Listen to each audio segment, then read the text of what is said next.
Bouncing ball right back up the middle, and it gets through the hole for a base hit. As a lefty will line one into center field. That one's going to drop. Coming in to score as Fabic. The Copperheads will have their first run of the season. Swung on, line drive deep out into center field. That's going to get down in for an extra base hit and maybe more. Sebastian Fabic rounding second base. He's headed for third, and he's heading home. Chris Gambert standing on second base with a stand-up RBI double. Fabic, and he drives that one a long way out into left field, ranging over, and it is off the wall. Both runners had to wait to see. Gambert is being sent to score. He will come in. Avery pulls into third. Fabic into second with an RBI double. Copperheads Baseball is presented by Ohio Health and by Ambassador Laundry, Athens Chambers of Commerce, Athens County Convention and Visitors Bureau, The Cat's Eye, Classic Brands, Donato's Pizza, Dan Inman Electric, Echoing Hills, Edward Jones, Fall Green Moortime, Holiday Inn Express, Jackie O's, Kona Ice, Rocky Brands, Stephanie Wood and Ohio Realty, Shauna Stump, Snyder, Fuller, and Stroh, Union Street Diner, Ohio University Credit Union, and Wendy's.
Laundry and dry cleaning business is a proud sponsor of the Copperheads. Stop by 15 West Stimson for all your laundry and dry cleaning needs.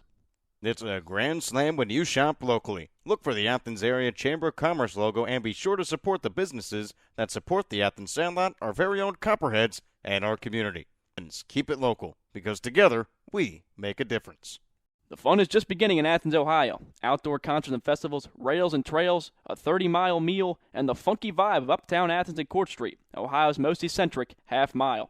The best road trip starts at AthensOhio.com, the region's most comprehensive site for maps, shopping, and dining directories, and events calendar.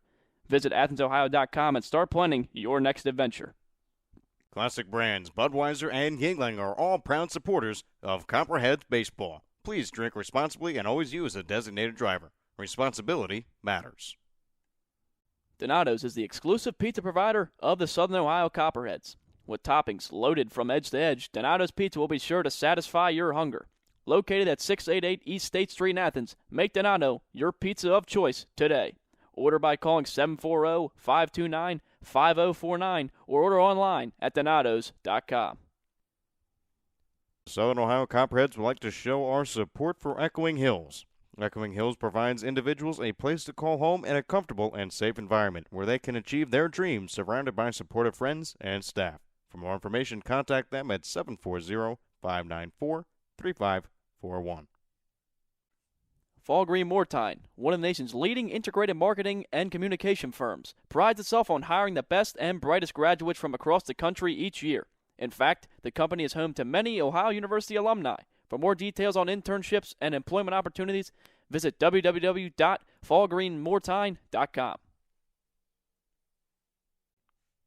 You'll be living the life if you stay at the Holiday Inn Express with a free complimentary breakfast, high-definition televisions in all the rooms, and free Wi-Fi, in addition to being the only non-smoking hotel in Athens.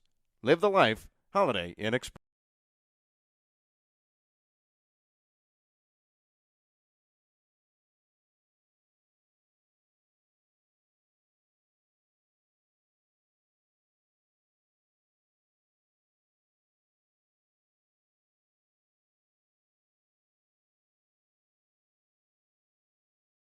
I'm Sebastian Fabic from Cincinnati, Ohio, and you're listening to the Copperheads Media Network.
Tiller.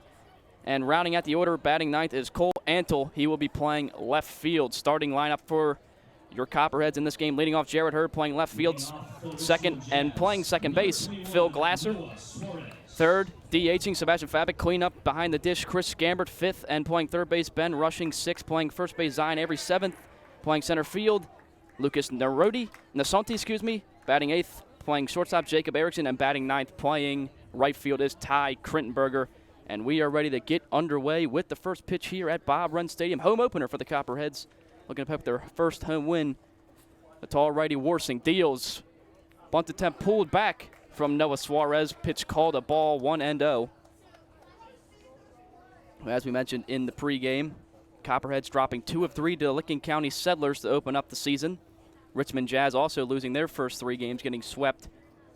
As the second pitch here from Warsing taking on the inside corner for a strike, and it'll be a 1-1 count.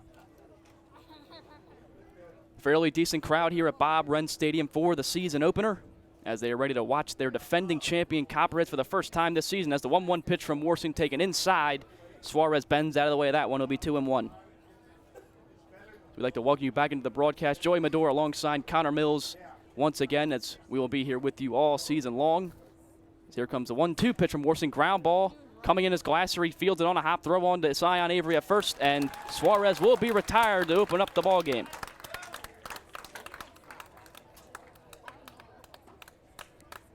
Taking you around the diamond today for the Copperheads, playing third base is Ben Rushing, shortstop Jacob Erickson, second base Phil Glasser, Zion Avery at first. Behind the plate is Chris Gambert, in left field Jared Hurd, center field Lucas Nasanti, and in right field is Ty Crittenberger. As the number 2 hitter Jake Burlingame steps into the plate, and the first pitch from Warsing to him will be taken low for a ball, 1-0. Now Burlingame, the center fielder for the Jazz, as here comes the 1-0 pitch to him. He swings and lines that one into right field, and it will just skid over the glove of Phil Glasser. It was a little blooper into right field just over Glasser's head, and the Richmond Jazz will have their first base runner of the game with one away here in the top of the first inning. Yeah, nothing really that the Copperheads could have done there. Just the ball found the perfect spot out in the outfield, and just a nice piece of hitting. Nice piece of hitting indeed, as Connor joins us on the broadcast for the first time. Oh, a lot of stuff is going on over here. And with that comes a 3-hitter, Ryan Wickman. He will take that pitch inside for a ball, 1-0. Now Wickman out of Spring Green, Wisconsin, heading into his sophomore season at Valparaiso University. As Warsing kicks and deals the 1-0, taken inside again, 2-0. Now Wickman, so far on the season, has played in all 3 games. He has 4 hits in 11 at-bats with 2 RBIs and 2 walks on the season, so not a bad start for Wickman as he gets his 4th consecutive start for the Jazz. Here comes a 2-0 to him, and that pitch will be taken upstairs, and Wickman finds himself way ahead in the count, 3-0. Now Sam Warsing, number 30, on the mound for the Copperheads, making his first appearance on the young season. getting the start. One of the more touted pitchers on the roster to open up the year is his 3-0 pitch. Taking all the way is Wickman, and it'll be a called strike 3-1. Mentioned at the top of the broadcast, the Jazz come in after the first series, third in the league in batting average. As Worthing 3-1 pitch, runner goes from first, throw down from Gambert, pitch called a strike throw, not in time. It bounces into center field, coming in. Well, actually, Phil Glasser runs back and picks it up, so the Jazz have a runner in scoring position with just one away here in the top of the first.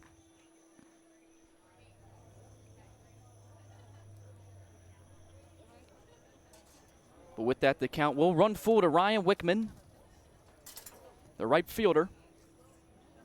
Batting from the right side of the plate as Worsing gets the sign, comes set at the belt, checks the runner at second. And here comes a full count pitch taken outside and low for a ball. First walk of the game for Worsing. And the Jazz have ducks on the pond here with just one away with the four-hitter Brody Marody coming up.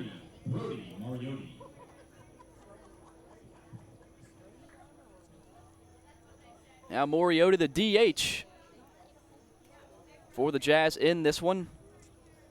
Out of Yorktown, Indiana, goes to Concordia University. First pitch to Mariotti.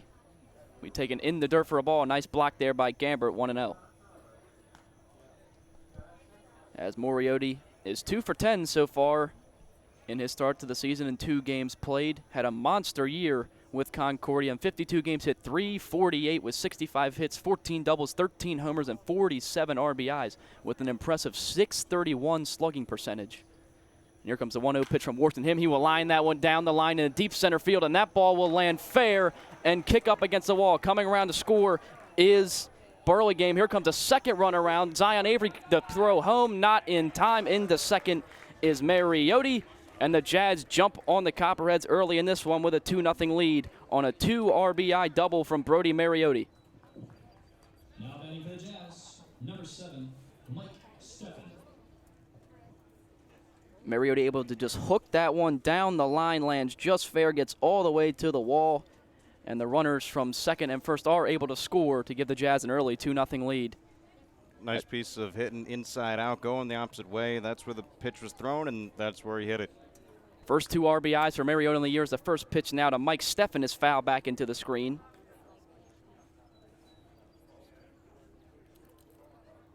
So the Copperheads, unfamiliar territory this season. They have yet to have a starter give up more than 1 run.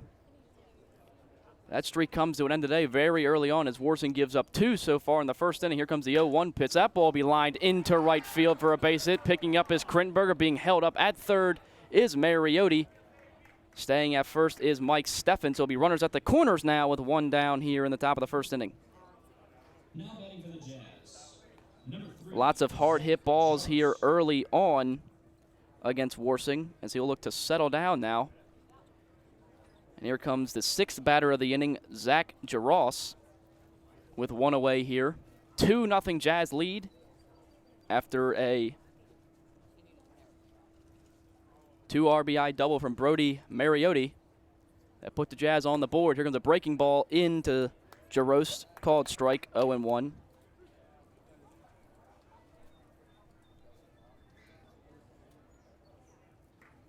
Now Worsing gets a sign, runners at the corners with 1 down, second and short at double play depth. Here comes a lazy fly ball into right field. Coming in is Krimber to make the catch. Mariotti will bluff a tag up, stay at third. The cutoff throw comes into Avery, and there will be 2 away now in the top of the first inning.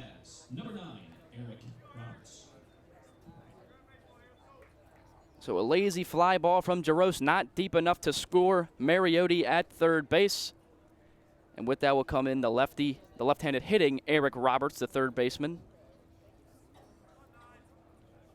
Eric Roberts out of Hamilton, Ohio. First pitch to him will be taken on the outside corner for a strike.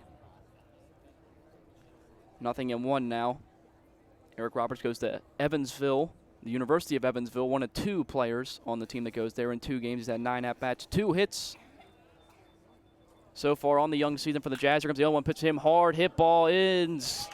Nice range there by Phil Glasser. He recovers and makes the running throw on to Avery for the 3rd out of the inning. But the Jazz were able to hang a crooked number up here in the first inning. 2 runs, 3 hits, no errors, 2 runners left on base. We will head into the bottom of the first inning, see if the Copperheads can strike back at the Jazz, who scored 2 in the top of the first inning. You're listening to Copperheads Baseball on the Copperheads Media Network, presented by Ohio Health. Fans, Jackie O's Pub and Brewery is the official pregame and postgame hangout for the Copperheads. Be sure to meet us there before and after every game. From your pint to your plate, Jackie O's proudly presents over 40 beers on draft, produced right here in Athens. Newly remodeled public house and kitchen menu, uptown in-house bakery, 22-acre farm and taproom facility lunch specials, and locally sourced dinners, 7 days a week.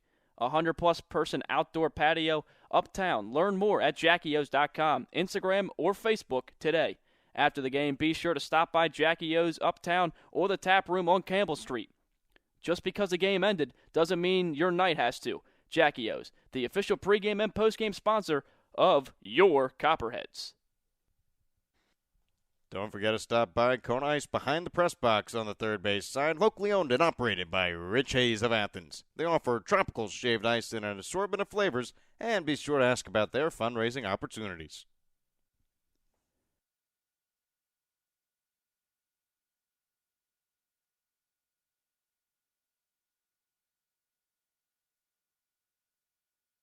I'm Sam Worsing. I'm from Wright State. I'm listening to the Copperheads Media Network.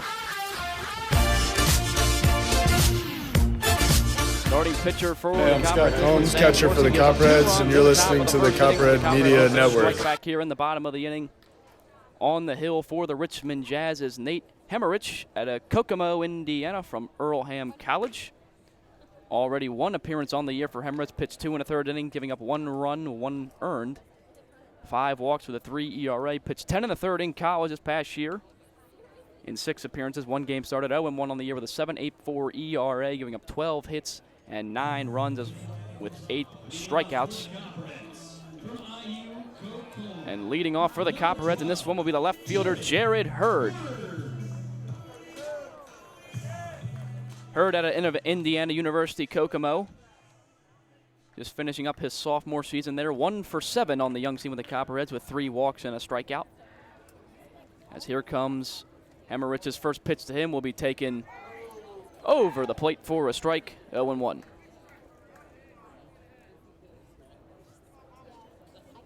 Jared Hurd getting the start in left field today after getting the night off last night as he swings through the fastball on the outside corner, 0-2.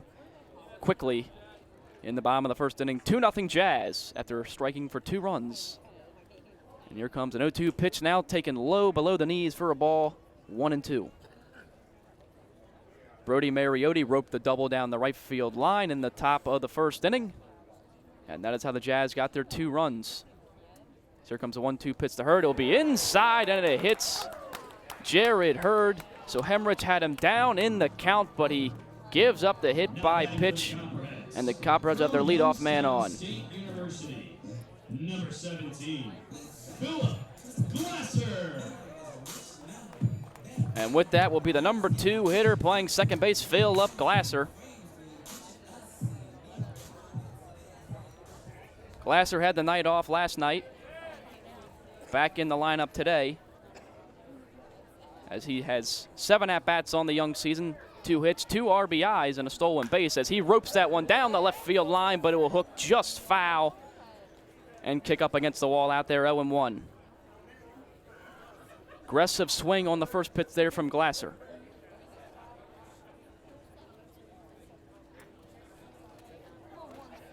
So Hemmerich looks in for the sign. Quick pickoff attempt over at Jared Hurd. He's back on the bag, standing, no problem.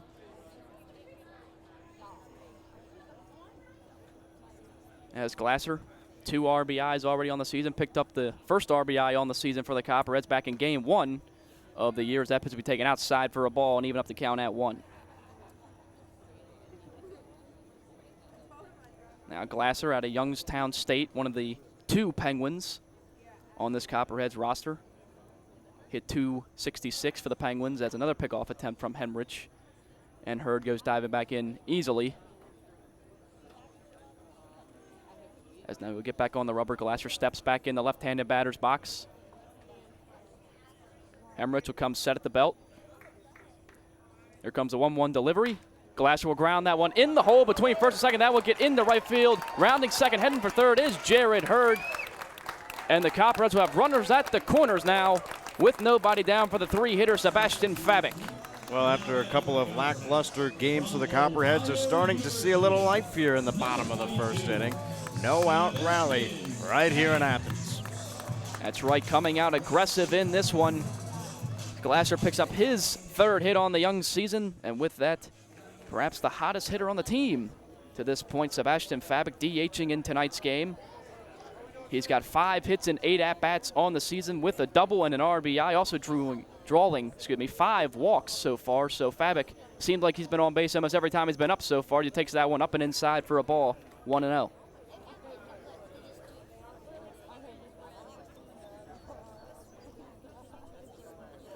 As runners still on the corners with nobody down, Jared Hurd reached on a hit-by pitch, and then Phil Glasser with a base in the right field moved him all the way over to third. Glasser going on the pitch. Bluff throw down to second. They let Glasser steal the bag, and now there'll be 2 runners in scoring position with nobody down here in the bottom of the first inning. Pitch was called a strike on Fabic, even up the count at 1. As Fabic will look for a base hit here, possibly even this one up in the bottom of the second inning. As now Hemrich steps off the mound and looks for a new sign from his catcher, Zach Stittler. As now Hemrich comes set at the belt. Here comes the 1-1 pitch to Fabic. Breaking ball taken inside for a ball, 2-1. Well, you'd have to think, with the way the first series went, this would be the guy that the Copperheads won up in this situation right now. Oh, absolutely. Fabic has been just driving the ball, responsible for the majority of the extra base hits, and it's been fun to watch. 2-1 pitch to Fabic. He fouls that one back into the screen to even up the count at 2. As you said it, Connor, and as we just mentioned, Fabic 5 hits and 8 at-bats so far. Highest average on the team out of Ohio University. Playing in 52 games this past spring, hitting .202 with 38 hits, 5 doubles, 2 triples, 3 homers, 25 RBIs, and a .279 on-base percentage for the Bobcats. As he's playing on his home field in the spring as well here at Bob Ryan. Here comes the 2-2 to him. He will line that one down the third baseline. Nice diving play by the third baseman. Fired on the first to retire Fabic. Runners stay where they are. Eric Roberts lays out down the third baseline, knocks the ball down, makes a strong throw on to first to record the first out of the inning.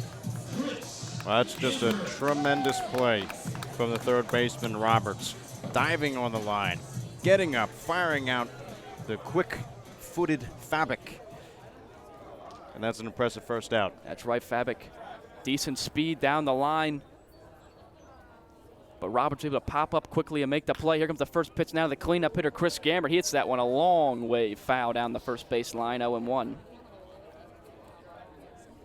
Now Gambert behind the plate, but we've seen him play in 3 different positions for the for the Copperheads so far this season.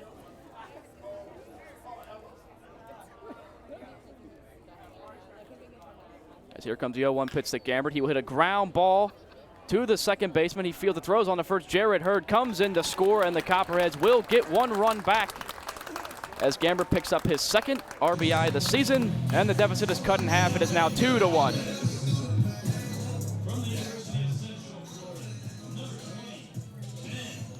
So it's an RBI ground out for the catcher, Chris Gambert, and that will bring in Ben Rushing, as Phil Glasser also moved up to third on the ball to the right side of the infield.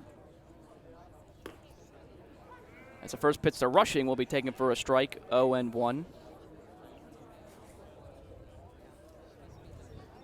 So Gambert puts the ball in play, does his job, picks up an RBI, and the Copperheads able to steal a run back from the Jazz here in the bottom of the first inning as Hemrich steps off the mound to get a new sign. Now he comes set at the belt. As umpire calls time behind home plate. I believe somebody was a little bit early on the trigger for the music. Can't have any music playing in between. Nope, umpire quick to stop play on that one. As now the 0-1 pitch from Hemrich to the third baseman, Ben Rushing, will be taken outside for a ball. Popping up as a catcher, Stichler. And he will look Phil Glasser back to third base. And the count will be even up at 1.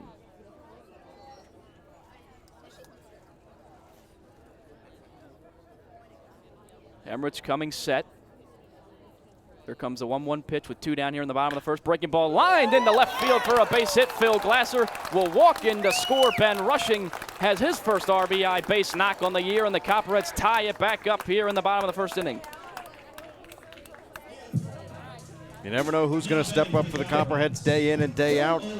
Today, Ben Rushing getting a nice hit here and getting the Copperheads even at 2. Ben Rushing smoked that ball into left field, was all ready for the fastball.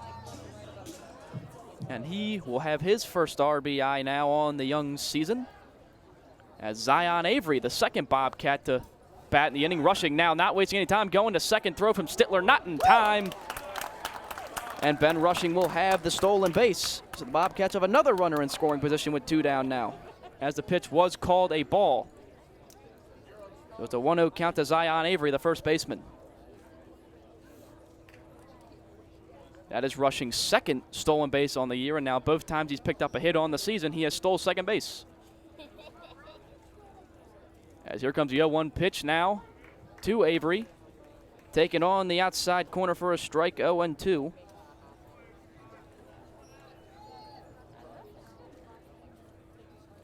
Avery hugging close to that inside part of the plate. Here comes Hemrich's 0-2 pitch with 2 down. Pitch taken way outside by Zion Avery. Tried to get him to chase, but would not offer at the pitch outside. It'll be 1-2.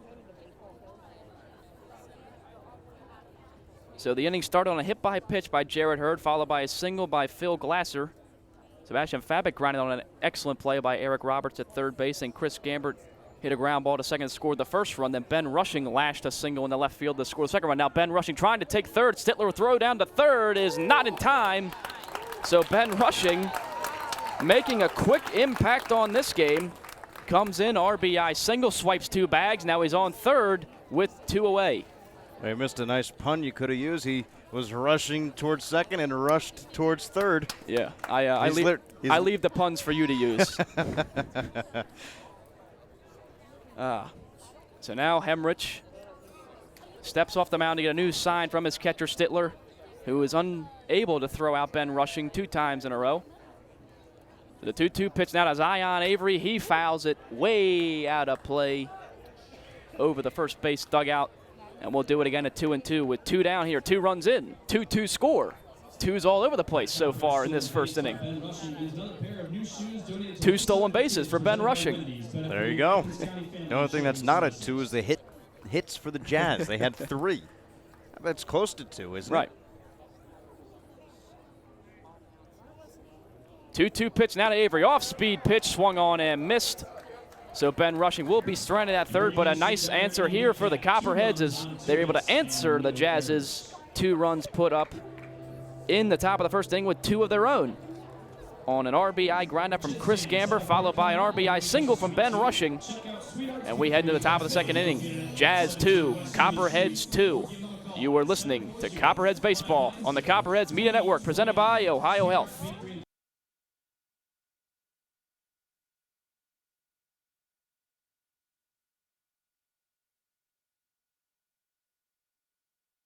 More than you think. Rocky Brands is a global leader in the footwear and apparel market with over 1,500 distributors of Rocky, Georgia Boot, and Durango brands nationwide.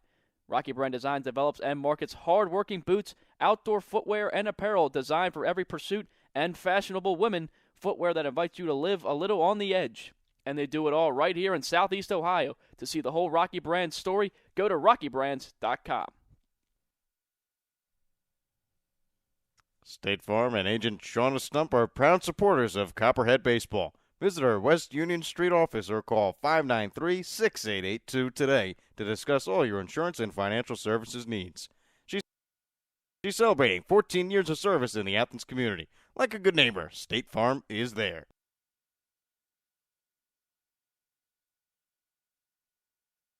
Hi, I'm Ben Rushing. I'm from the University of Central Florida, and you're listening to Copperheads Media Network.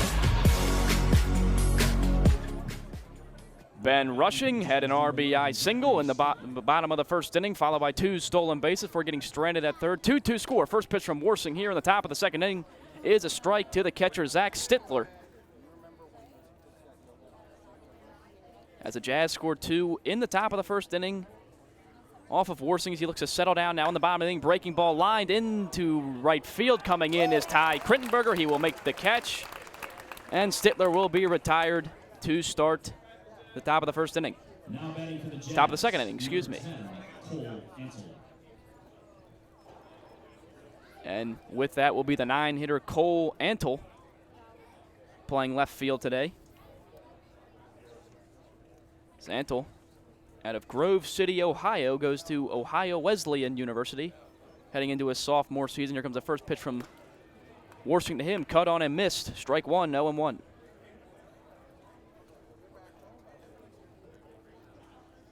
Now, Antle has played in 1 game so far on this season. No hits in 4 at-bats. Has drew a walk and come around to score. As the second pitch to him from Worsing will be taken outside for a ball, 1-1. But in his freshman year, played in 36 games, as he cannot hold up his swing on that one as the appeal down to the base umpire. It is a strike, 1-2. Ran that one in on the hands and was unable to keep him back. So now Worsing working fast now. Here comes the 1-2 pitch, 1 away in the top of the second inning. He throws a changeup, gets Antle to chase it down low. It'll be the first strikeout of the game for Worsing, and 2 down now in the top of the second. Now batting for the Richmond Jazz, number 21. Back to the top of the order now. Noah Suarez, the second baseman. He grounded out to second his first time up just an inning ago. As 7 of the Richmond Jazz players came up to bat in the first inning, but much smoother inning so far here for Worsing. As here comes the 0-2 pitch to the leadoff hitter. Will be taken outside, mishandled by Chris Gambert. That'll be an 0-1 pitch. 1-0 pitch.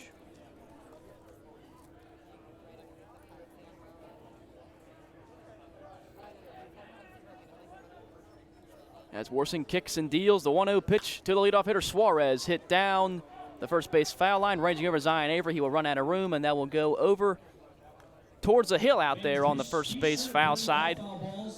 And the count will be even up at 1 as all the kids go scrambling for the ball out there, as they always do. Once again, please bring all foul balls to the merchandise tent behind the first base dugout.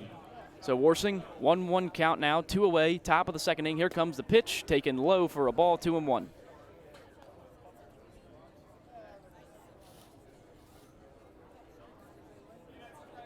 Brody Mariotti drove in 2 runs on a double in the top of the first inning. That's how the Jazz got their 2 runs. As that ball is ripped into left field, Jared Hurd ranging back on his horse. He cannot get there. The ball will get out to the wall, heading to second. And now rounding for third is Suarez. Throw not in time, and it will be a 2-out triple for Noah Suarez as he roped that ball into the left center field gap. Jared Hurd could not get there. And there'll be a runner on third now with 2 away for Jake Burlingame. Yeah, just again a nice piece of hitting right here from the Jazz. You know, Suarez able to drive the ball deep out into left center field and shows good power. 4th hit of the game for the Jazz, as we mentioned at the top of the broadcast. 3rd best average after the first series in the GLSCL. As the first pitch now to Jake Burlingame will be a called strike, 0-1.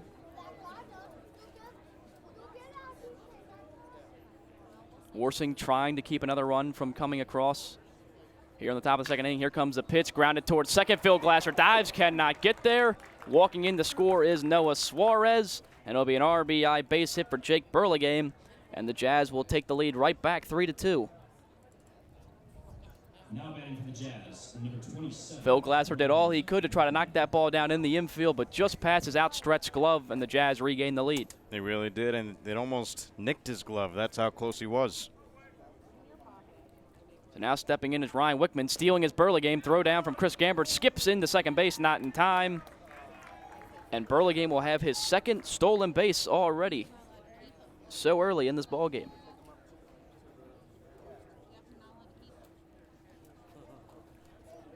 So the RBI is Burlingame's 4th on the young season, along with his 6th hit in 16 at-bats. As here comes a 1-0 pitch, be fouled back into the catcher's mitt, Gambert, and the count will be evened up at 1-1.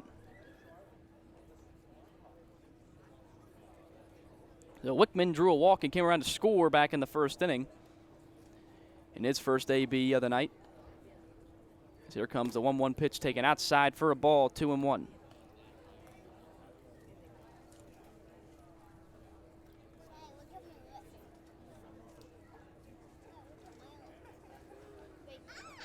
Horsing gets the sign, hoping to limit the damage done here in the top of the second inning. 2-1 pitch will be grounded softly to the shortstop, Jacob Harrison. He picks it up on the hop, fires on the Avery at first, and it is in time to retire Wickman.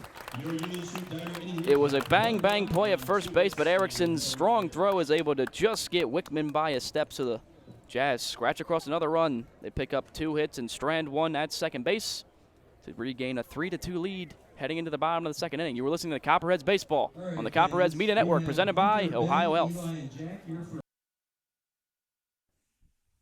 Snyder, Fuller & Stroh is one of the premier financial and insurance firms in the region. If you have questions regarding your financial, insurance, or employee benefit package, please call Mark Snyder, Jim Fuller, or Dan Stroh at 740-594-8385 or visit them online at www.snyderfullerstroh.com. That is SNIDERFULLERSTROH.com. The Cat's Eye Saloon at 12 North Court Street features a great selection of craft beers on tap and in the bottle 365 days a year. The Cat's Eye Saloon is a proud supporter of the Southern Ohio Copperheads and all Ohio University athletics. The Cat's Eye Saloon, your home away from home, open 7 days a week. The Copperheads would like to thank Wendy's for their support of the team and players. If you're hungry, stop into Wendy's located off Richmond Avenue and East State Street. Check the back of your ticket stub for a free small Frosty with any purchase.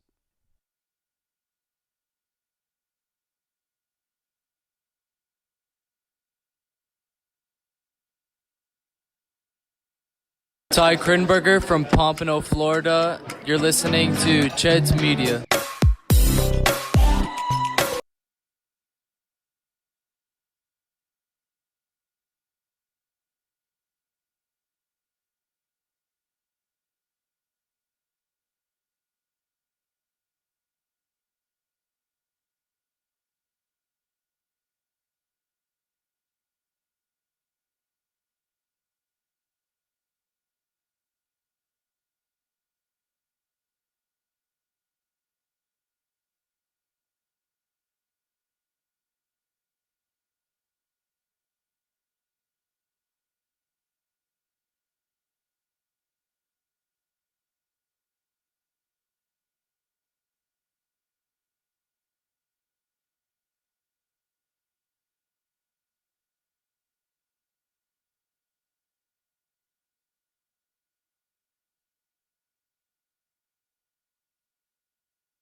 Sorry for the technical difficulties there. We come in, and that's a ground ball from Erickson, the third baseman. He will fire on the first for the out. There's a runner on second after a leadoff double. Lucas Nasonti led off the inning with a double down the third base line. And now there is one away after the ground out. As now the 9-hitter Ty Krittenberger, playing right field, will step in.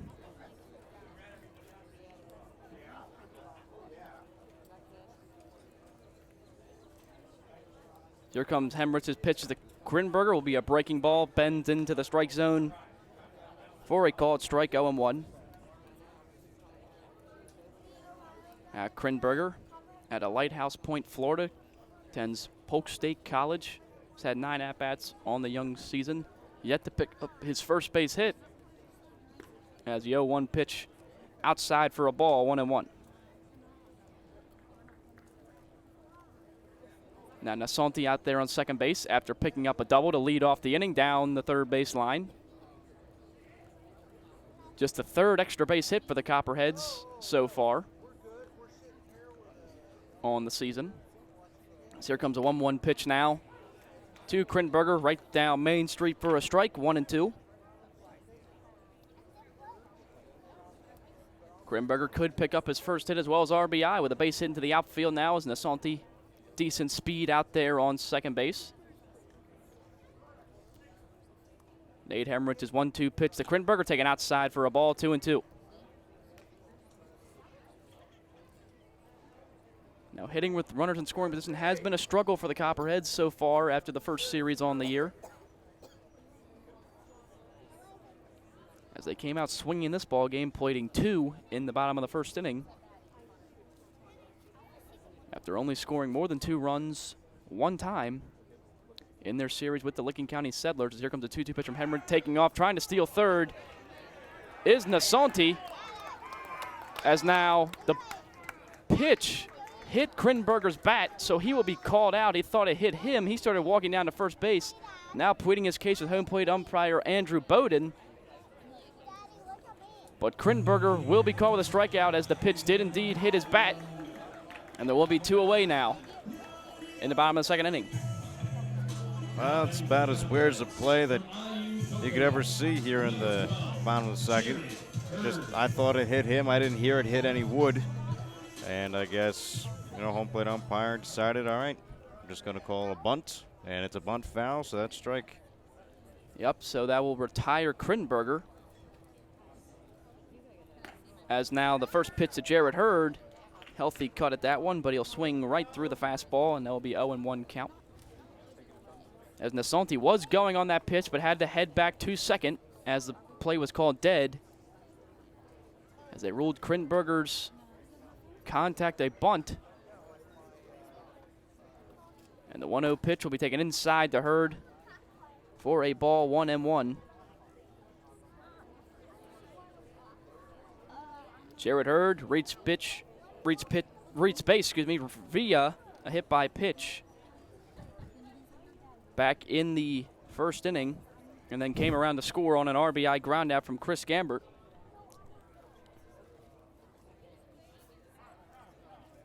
As now home plate umpire calls time. Jared Hurd called time right before the pitch happened.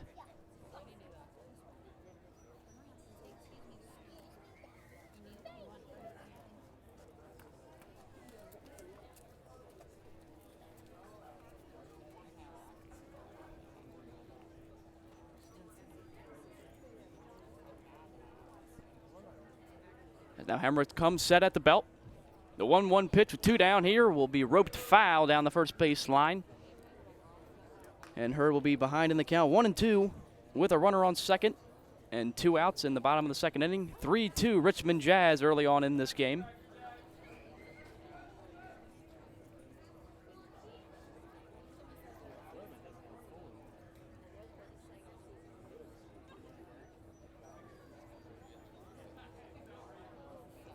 Now Hemrick comes set, looking to get out of this jam. Here comes a 1-2 pitch, foul back into the screen by Jared Hurd, and they will do it again, 1-2.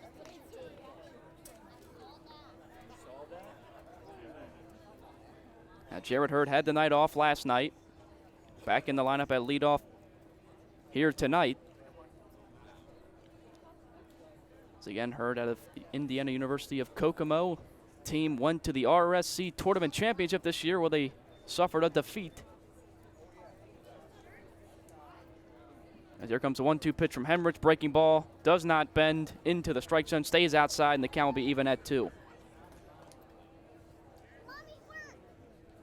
Lucas Nasanti had a base hit down the third base line to lead off the inning. Got to stretched it to a double.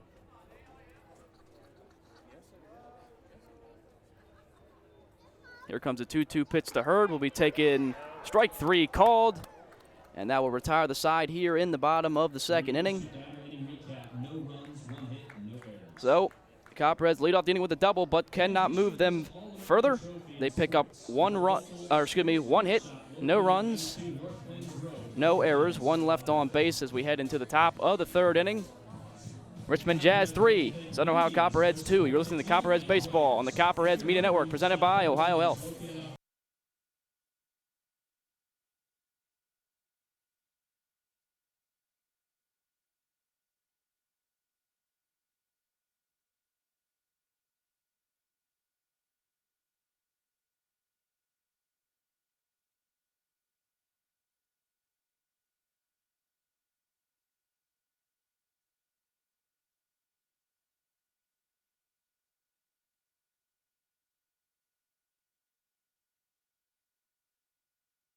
Stephanie Wood, Ohio Realty will help you find your next safe home. Stephanie Wood, bringing home the results and going the extra distance.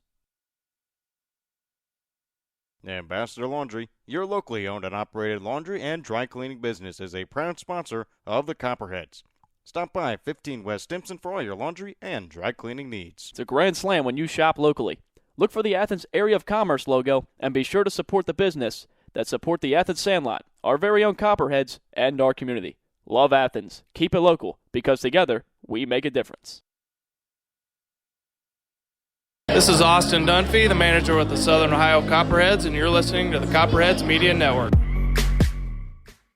Now Austin Dunphy in his first year as manager of the Copperheads, after being on staff as an assistant coach for several years with the team. As the first pitch from Worsing in the top of the third inning will be a called strike to Brody Mariotti.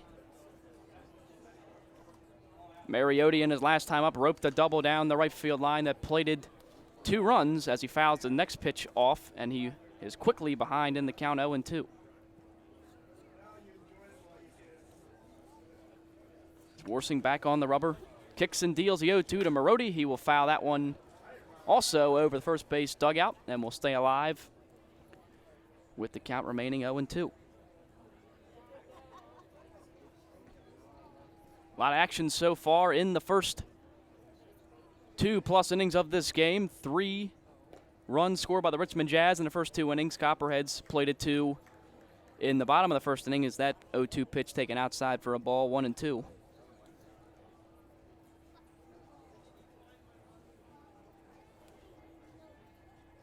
Worsing gets a sign from Camber. Here comes the 1-2 pitch. Mariotti fouls that one hard back towards the on-deck circle. And staying alive here is Brody Mariotti in this at-bat.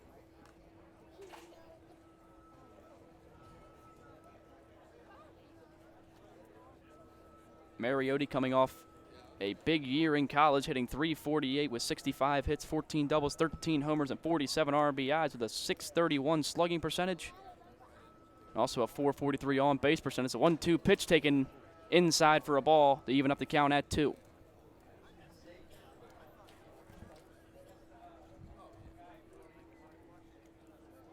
Worsing gets the sign. Here comes a 2-2 pitch to Mariotti, grounded to the shortstop Erickson. He picks it up on a hop, fires on to first, and Mariotti will be retired to start off the top of the third inning. And Erickson did make that look easier than it was. Had a slide to the middle of the field, goes down to a knee, pops up, throws out the runner. A very nice play from Erickson. Nice strong throw over to first to retire Mariotti. And with that, Mike Steffen will step up to the plate. He's singled in his first at-bat as that pitch will be taken in the dirt for a ball, 1-0. That's actually not real dirt out there right now, as Bob Wren Stadium just got turf this past spring. The first time the Copperheads will be playing on the turf. As that ball will be lined into left field, Jared Hurd backs up, looks like he has it lined up. He will make the catch, and quickly 2 retired in the top of the third inning. So a lazy fly ball there from Steffen, hauled in by Hurd. And now Worsing will look to pick up his first 3-up, 3-down inning on the day as Zach Jaros, the shortstop, will come in to hit. He flied out to right field his first time. First pitch to him, taken right down the heart of the plate for a strike, 1-0. 0-1, excuse me. So the 0-1 pitch, a 2 down, top of the third inning. Taken outside for a ball, 1-1. As Worsing also retired the first 2 hitters of last inning before allowing back-to-back hits that scored a run, as the 1-1 pitch taken outside for a ball, 2-1.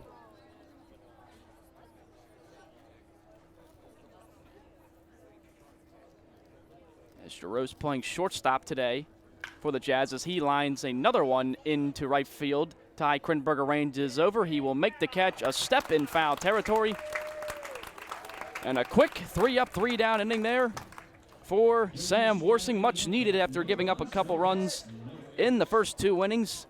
So a 3-up, 3-down inning, no runs, no hits, no errors, none left on base. The Copperheads will bat in the bottom half of the inning, trailing by 1 to the Richmond Jazz. You were listening to Copperheads Baseball on the Copperheads Media Network, presented by Ohio Health.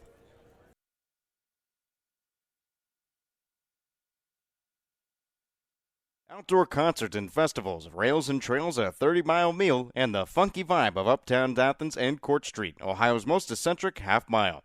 The best road trip starts at AthensOhio.com, the region's most comprehensive site for maps, shopping and dining directories, and events calendar. Visit AthensOhio.com and start planning your next adventure.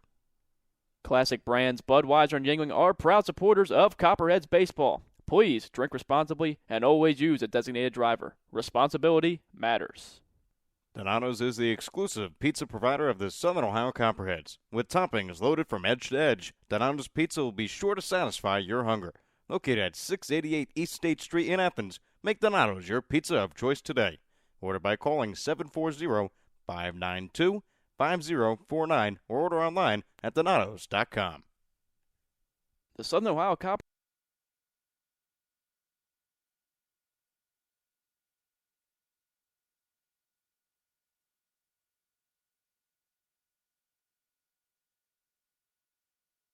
I'm Sebastian Fabic from Cincinnati, Ohio, and you're listening to the Copperheads Media Network. 2, 3, and 4 hitters due up for the Copperheads in the bottom of the third inning. Phil Glasser, Sebastian Fabic, as you just heard, and Chris Gambert all due up for the Copperheads in this inning, as Nate Hemrich remains on the mound for his third inning of work. As the first pitch now to Phil Glasser will be taken low for a ball. Now Glasser hit a bouncing ball into right field for a base hit in his first at-bat, then came around to score on a Ben Rushing RBI single. As the 1-0 pitch now to Glasser, taken inside and low for a ball, 2-0.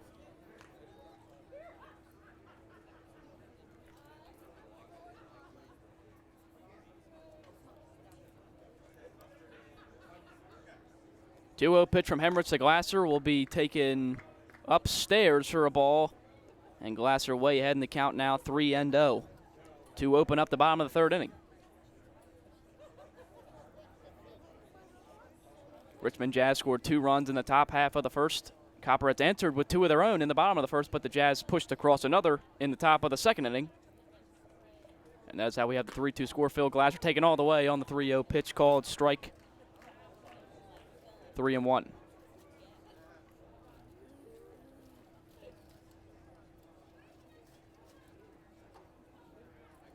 3-1 pitch from Hemrich to Glasser. Now Glasser swings on it and misses, and that will run the count full at 3-2.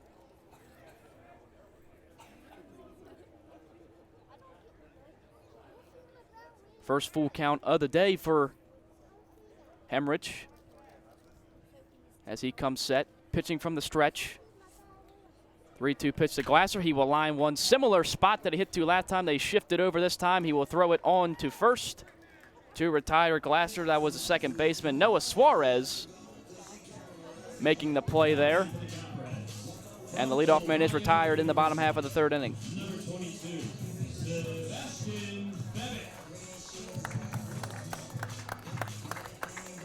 Now comes in the 3-hitter Sebastian Fabic, the DH. He grounded out to third his last time up on a spectacular diving play by Eric Roberts, who got up and made a strong throw to first to retire Fabic in his first at-bat. His first pitch to Fabic will be taken low for a ball, 1-0. And that's really what it takes to retire Fabic these days. He's just been on fire as of late.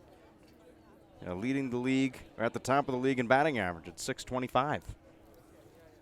Coming into the day, hottest hitter for the Copperheads for sure early on in the season, as the second pitch to him will also be a ball, so he'll be up in the count, 2-0. Fabic, one of the 3 Copperheads that has an extra base hit on the season so far. As a 2-0 pitch with one away here in the bottom of the third is the chopper to third. Fabic digging it out. Here comes a throw on to first. Gets Fabic by a step. And there are 2 away now in the bottom half of the third. A high hopper off the turf gave Fabic a chance to beat it out, but still a strong throw from Eric Roberts, able to retire him. And Roberts right now is the only man in the field for the Richmond Jazz who have a an error. So Roberts really proving those previous errors wrong, making up for them with a couple nice plays here today. Here comes the four-hitter, Chris Gamber. First ball swinging, lines that one hard down the third base line. Foul. So it'll be a head in the count 0-1. Tried to jump on that breaking ball, but just out in front of it. Tried to yank it down the left field line.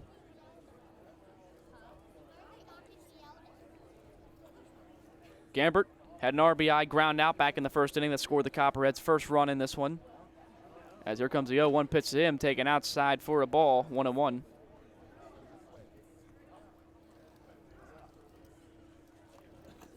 Gamber picked up his first RBI on the season in the game yesterday when he roped a double to the center field wall, plating Sebastian Fabic.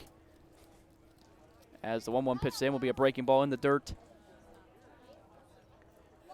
For a ball, 2-1.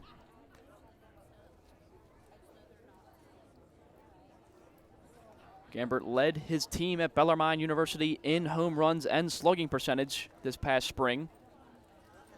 So definitely a big, powerful guy in the center of the Copperheads order. As a 2-1 pitch to him will be taken inside for a ball. And Gambert will be looking for a pitch he likes here, up 3-1 with 2 away in the bottom of the second inning.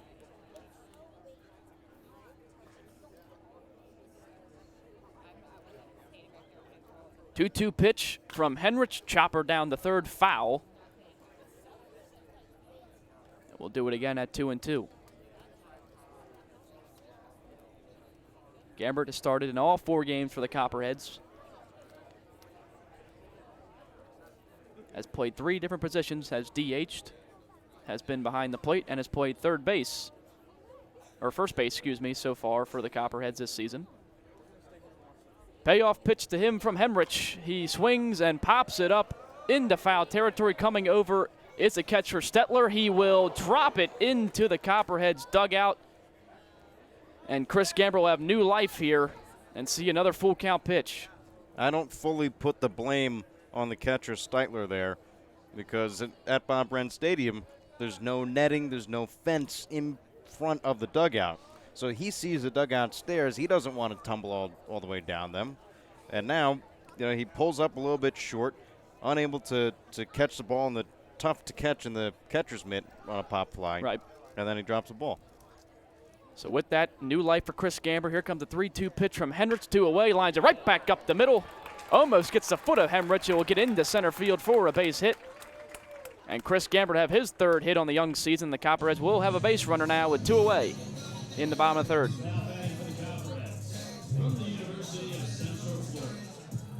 Boy, Gambert stung that ball right back up the middle, and Henrich almost had to duck out of the way there a little bit. Well, he knew he had a new life at the plate. Fortunate that Stetler was able to drop the ball for him and then, just hits one right back where it came from, right back up the middle. Right back where it came from indeed. And now Ben Rushing, who had an RBI base hit in his first plate appearance tonight, will swing at the first pitch from Henrich and miss it, 0-1.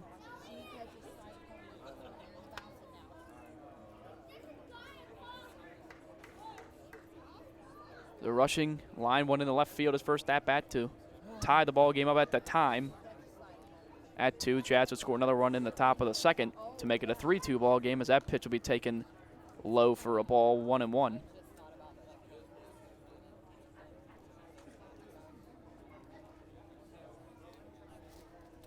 So Henrich gets the sign. Second baseman shifted towards the middle of the field right now. Here comes the 1-1 pitch taken low and away for a ball. That'll be a 2-1 count.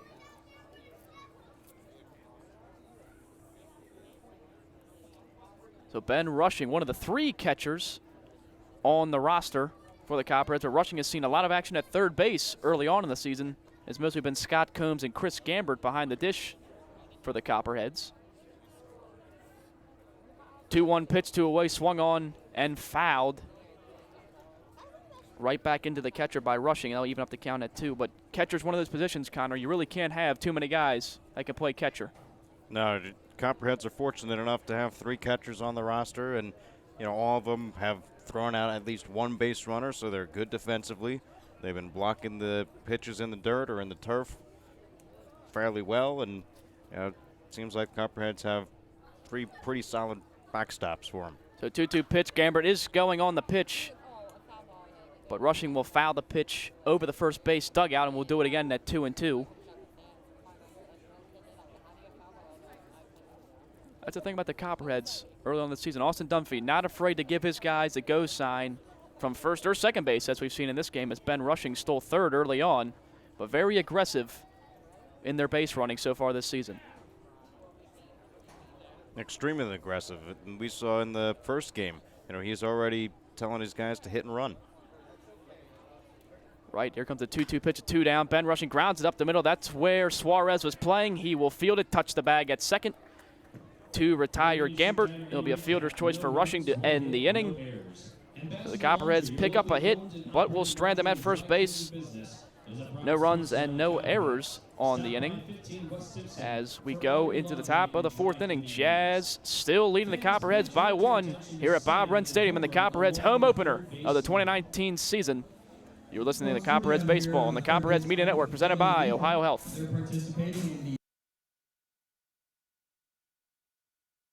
Donato's is the exclusive pizza provider of the Southern Ohio Copperheads. With toppings loaded from edge to edge, Donato's Pizza will be sure to satisfy your hunger. Located at 688 East State Street in Athens, make Donato's your pizza of choice today. Order by calling 740-592-5049 or order online at donatos.com.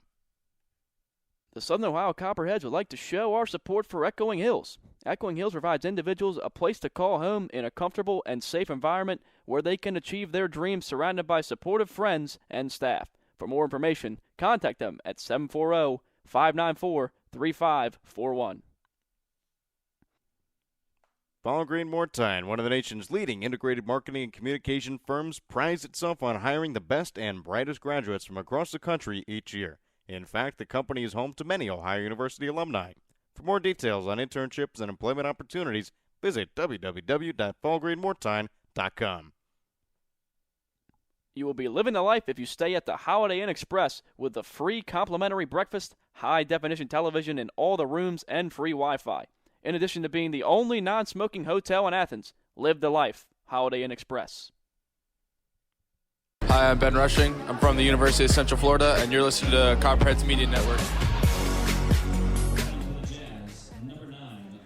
Top of the 4th inning here at Bob Wrenn Stadium. Home opener for the Southern Ohio Copperheads. Connor Mills, Joey Medore with you. We're live on Facebook Live and YouTube for the first time today. So happy to get things squared away and upgraded for the broadcast. His first pitch swinging as Eric Roberts grounds it over towards the second baseman, Phil Glasser, throws over to first in time for the first out. 1 pitch, 1 out here in the top of the 4th for Sam Worsing. Now batting for the Jazz, number 11. And for Worsing, coming off of a 1-2-3 inning in the 3rd.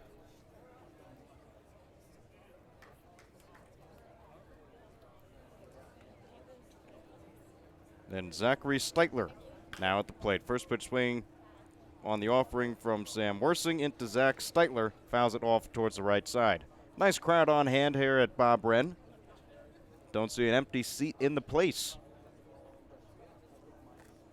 Always excited for Copperheads baseball around here. 0-1, breaking ball hits the inside part of the zone. 1 ball, or 2 strikes, no balls, and 1 out.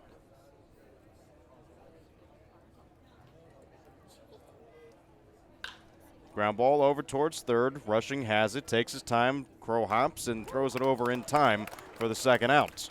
So 2 ground ball outs for Sam Worsing here in the top of the 4th inning. Now batting for the Jazz, and Cole Antle will now bat. Antle in his first plate appearance today, he struck out swinging. That was the first strikeout for Sam Worsing in the second out of that inning.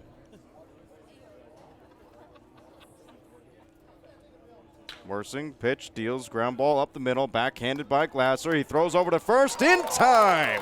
Oh, wow, what a play. Glasser looking like Derek Jeter out there. Phil Glasser making a nice play to end things here in the top of the 4th inning. We head to the bottom of the 4th as you're listening to the Copperheads on the Copperhead Media Network, presented by Ohio Health.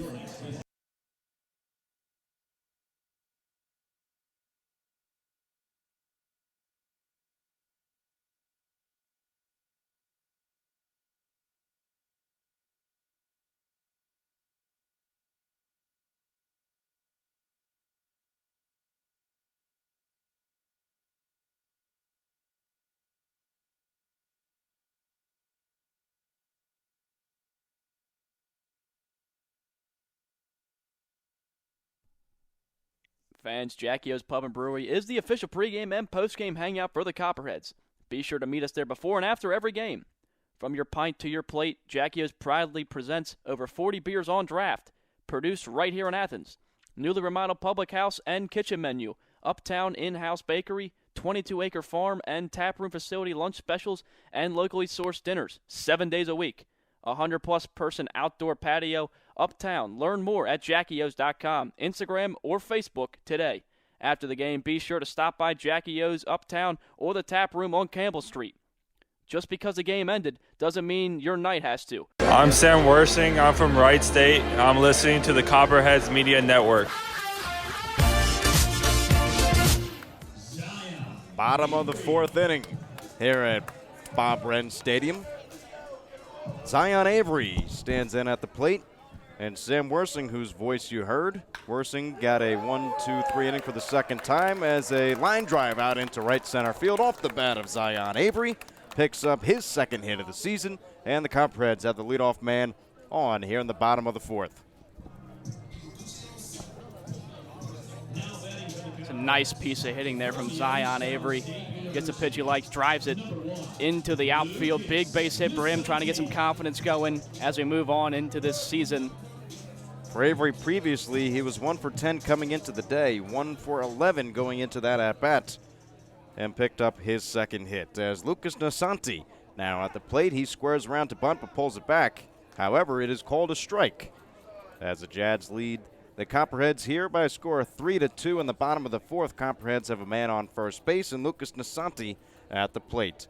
Nasanti, the seventh batter in the order, as Zion Avery is creeping over on first base, but is checked on by Hemrick. Avery goes back standing. No balls, one strike is a count with nobody out here in the bottom of the fourth inning as Nate Hemrick checks on Avery yet again.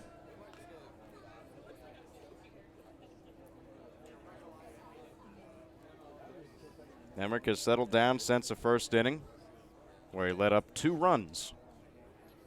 As now the 0-1 offering bounces in the turf to even up the count of 1 ball and 1 strike.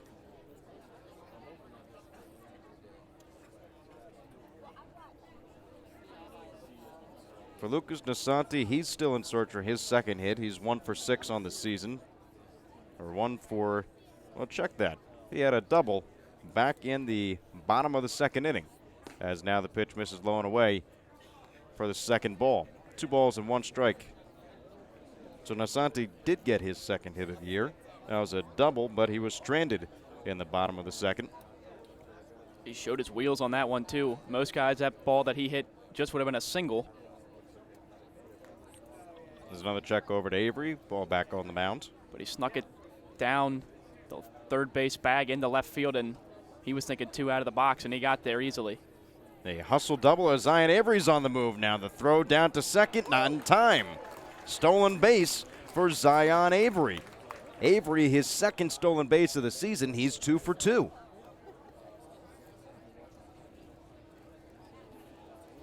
So Zion Avery with that deceptive speed. He was checked on a lot over at first by Hemrick.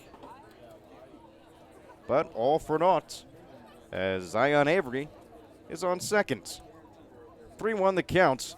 The pitch in, swung on, lifted high into the infield, maybe the outfield. Second baseman Suarez gets under it and makes the catch for the first out here in the bottom of the fourth. So Jacob Erickson now will bat in from the right side.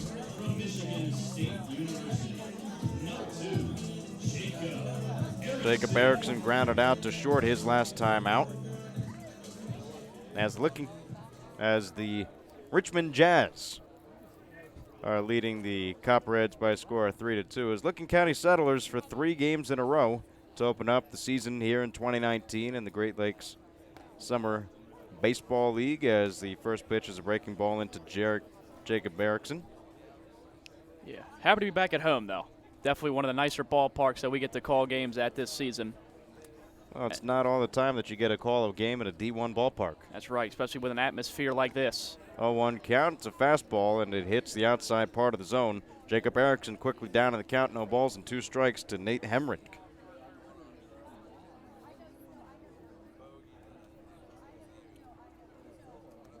0-2 the count, 1 out, runner on second base for the Copperheads.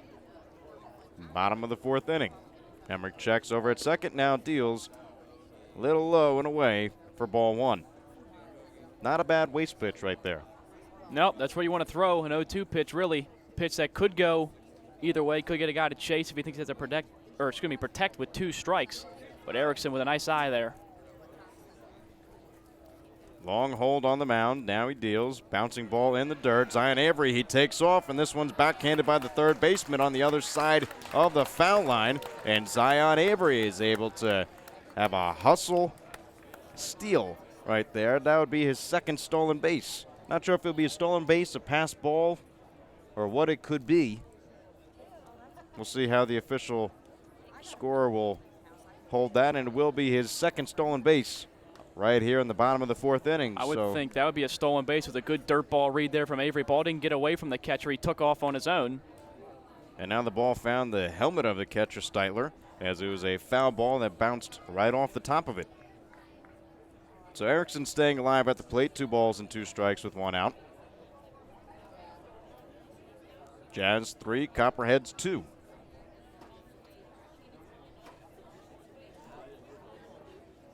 Copperheads have yet to hit a home run, the furthest part in the ballpark, 405 dead center.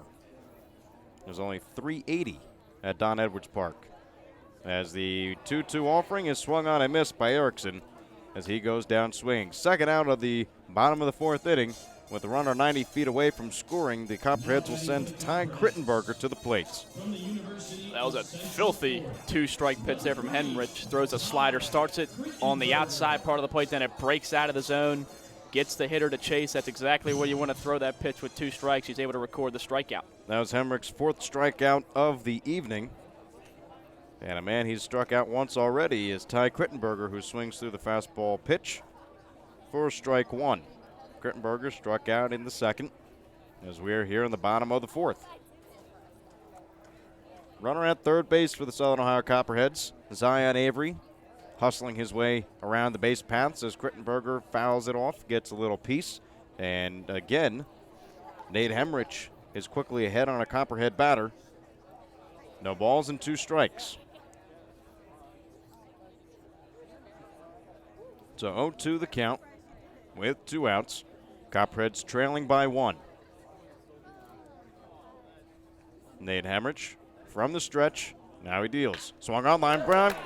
Right up the middle for a base hit. Zion Avery comes around to score, and Ty Crittenberger picks up his first hit of the season. It's an RBI single as we've got a new ball game tied at 3 between the Richmond Jazz and the Southern Ohio Copperheads. Yeah, Crittenberger got a fastball over the heart of the plate. He did not miss it. Picks up his first base hit of the season for the Copperheads. And that's a big one to get for him. Hopefully the confidence starts to build now after he gets the first base hit of the season.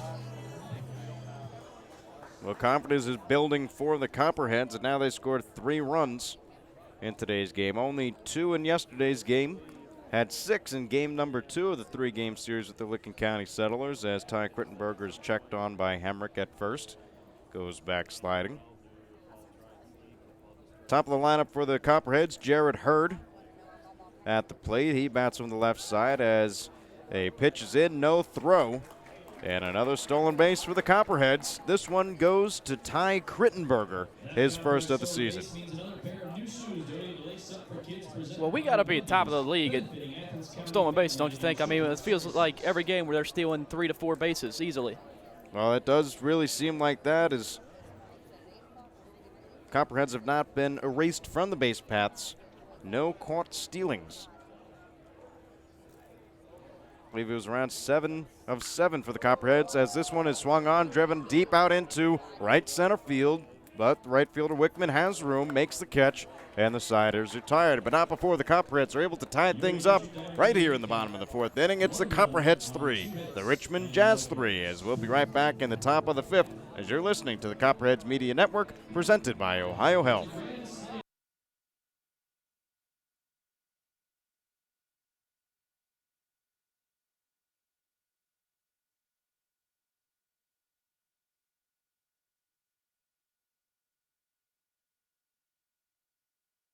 At 12 North Court Street features a great selection of craft beers on tap and in the bottle 365 days a year. The Cat's Eye Saloon is a proud supporter of the Southern Ohio Copperheads and all Ohio University athletics. The Cat's Eye Saloon, your home away from home, open 7 days a week. The Copperheads would like to thank Wendy's for their support of the team and players. If you're hungry, stop into Wendy's located off Richmond Avenue and East State Street. Check the back of your ticket stub for a free small Frosty with any purchase. Stephanie Wood with Ohio Realty. She will help you find your next safe home. Stephanie Wood bringing home the results and going the extra distance.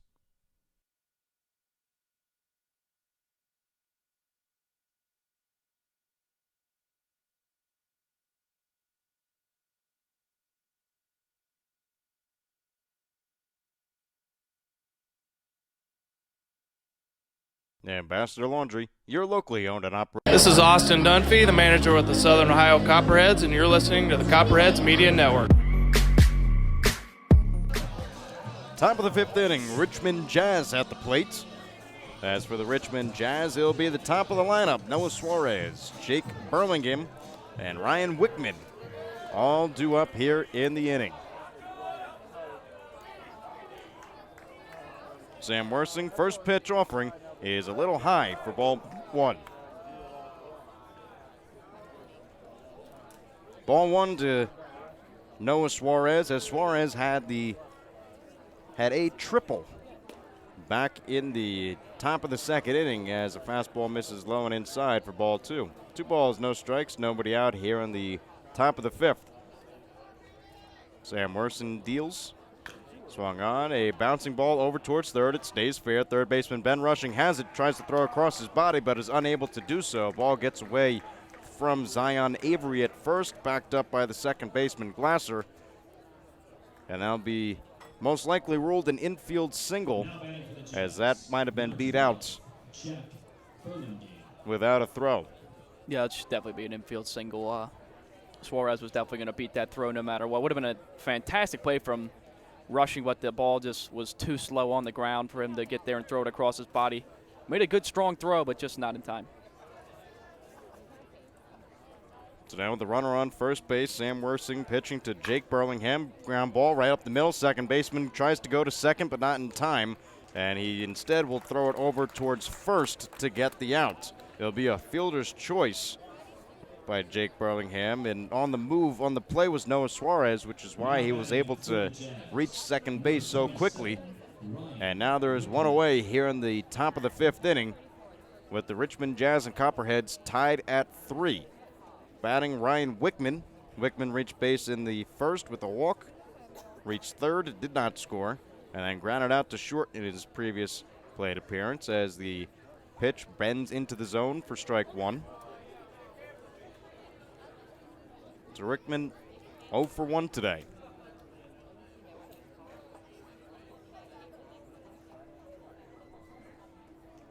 As Worsing stands off. Long look in from Worsing down to Chris Gambert.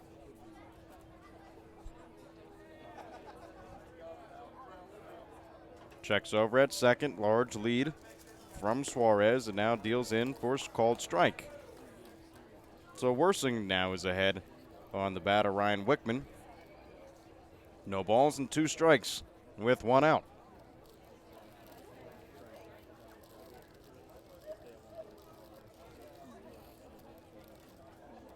Oh, 2 count.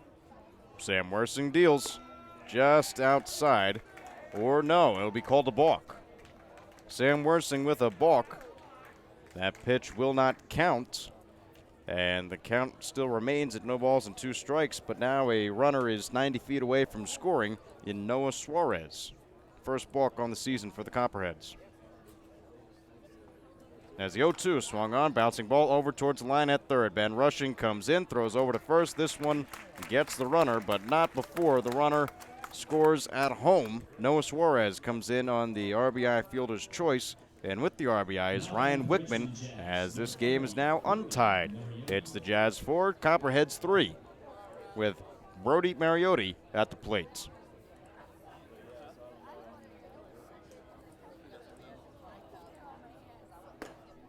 First pitch into Mariotti is a swing and a miss for strike one.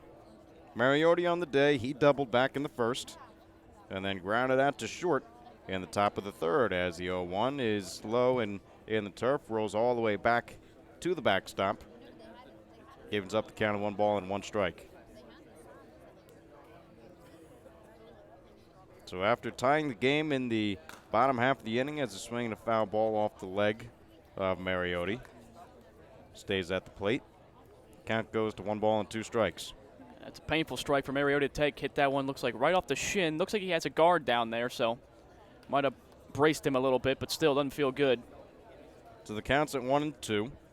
With 2 outs here in the top of the 5th. 1 run is in as the Jazz take a 4-3 lead, and Worsing's pitch is swung on and lifted out towards the right side, out of play, and most likely out of Bob Wren Stadium. A whole big athletic complex here at Ohio University as Worsing's 1-2 is being delivered outside for ball 2. So 2 balls, 2 strikes, 2 outs. Into the batter, Brody Mariotti, the designated hitter. From the windup, Worsing's pitch swung on, driven out deep out into left field. Going back is Hurd. He takes a look, and this one is out of here. Home run, Brody Mariotti. And just like that, 2 runs are given up by Worsing here in the inning as the Jazz extend their lead 5-3. That was almost a no-doubter off the bat. Brody Mariotti, an impressive display of power from the Richmond Jazz's designated hitter. Yeah, Mariotti jumped all over that pitch, caught too much of the plate, and Mariotti just did not miss it. Hit 13 home runs back in spring ball. As first pitch into Mike Steffen is in for a called strike. But Mariotti putting his stamp on this game, already 3 RBIs through the first 5 innings. Second pitch misses for a ball.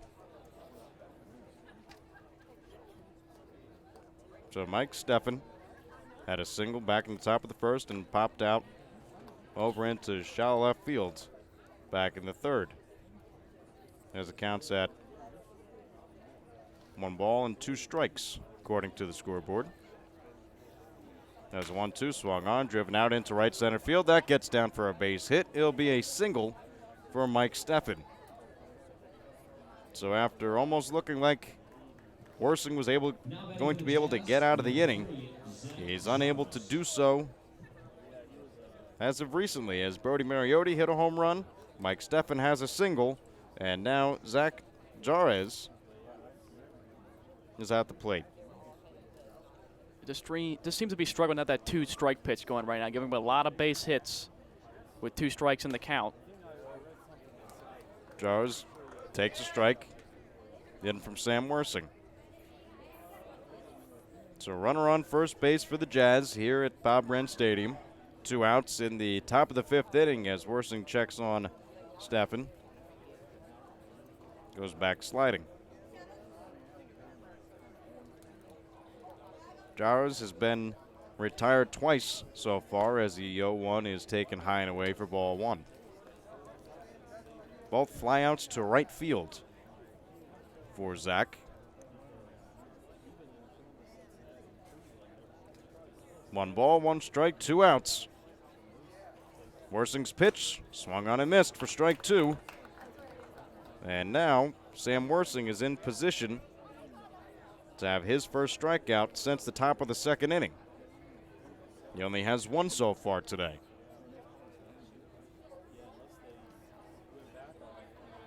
As 1-2's delivered, swung on, ground ball over towards third. It goes foul and barehanded by the coach for the Richmond Jazz.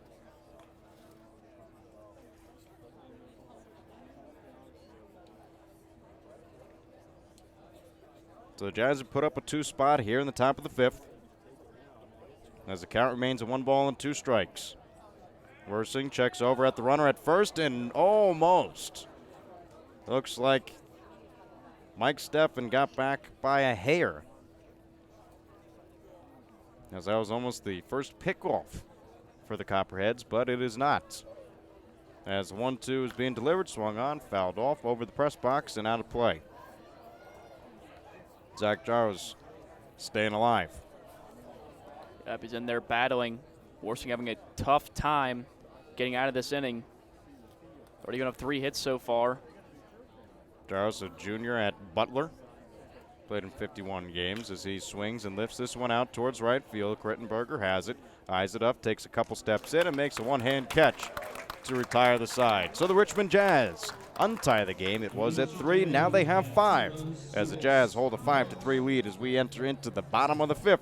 You're listening to the Copperheads Media Network presented by Ohio Health.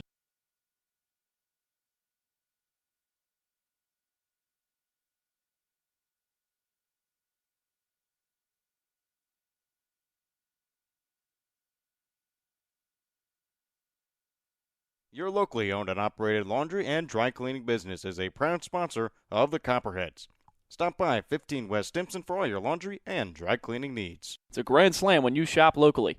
Look for the Athens Area of Commerce logo and be sure to support the business that support the Athens Sandlot, our very own Copperheads, and our community. Love Athens. Keep it local because together we make a difference. The fun is just beginning in Athens, Ohio. Outdoor concerts and festivals, rails and trails, a 30-mile meal, and the funky vibe of uptown Athens and Court Street, Ohio's most eccentric half-mile.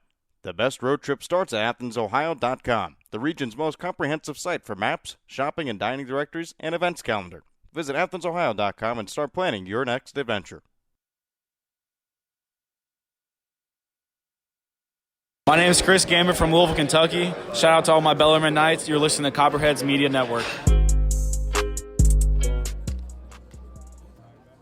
Bottom of the 5th inning, Copperheads sending Philip Glasser, Sebastian Fabic, and Chris Gambit to the plate as they are trailing by a score of 5-3. Philip Glasser had a single back in the first inning and grounded out to second in his second plate appearance. Still on the mound is number 25, Nate Hemrich, as the fastball hits the outside corner of the plate for strike 1.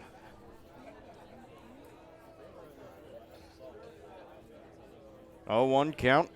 Nobody out here in the bottom of the 5th. The second pitch misses a little bit outside for ball 1.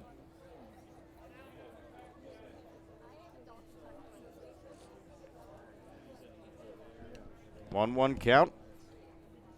Pitch into Glasser is taken low for ball 2. 2 balls and 1 strike into Glasser. As for Glasser coming into the day with 2 hits, picked up his third as he swings and pokes this one to the opposite side, but it goes out of play.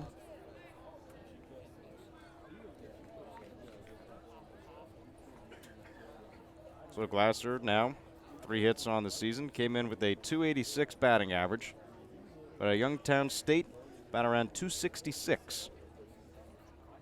As the 2-2 is being delivered from Heinrich, and he grounds one over towards the first base bag. Dancing out of the way of a diving attempt of the first baseman, Steven, was the first base coach for the Copperheads, Michael Blatchford.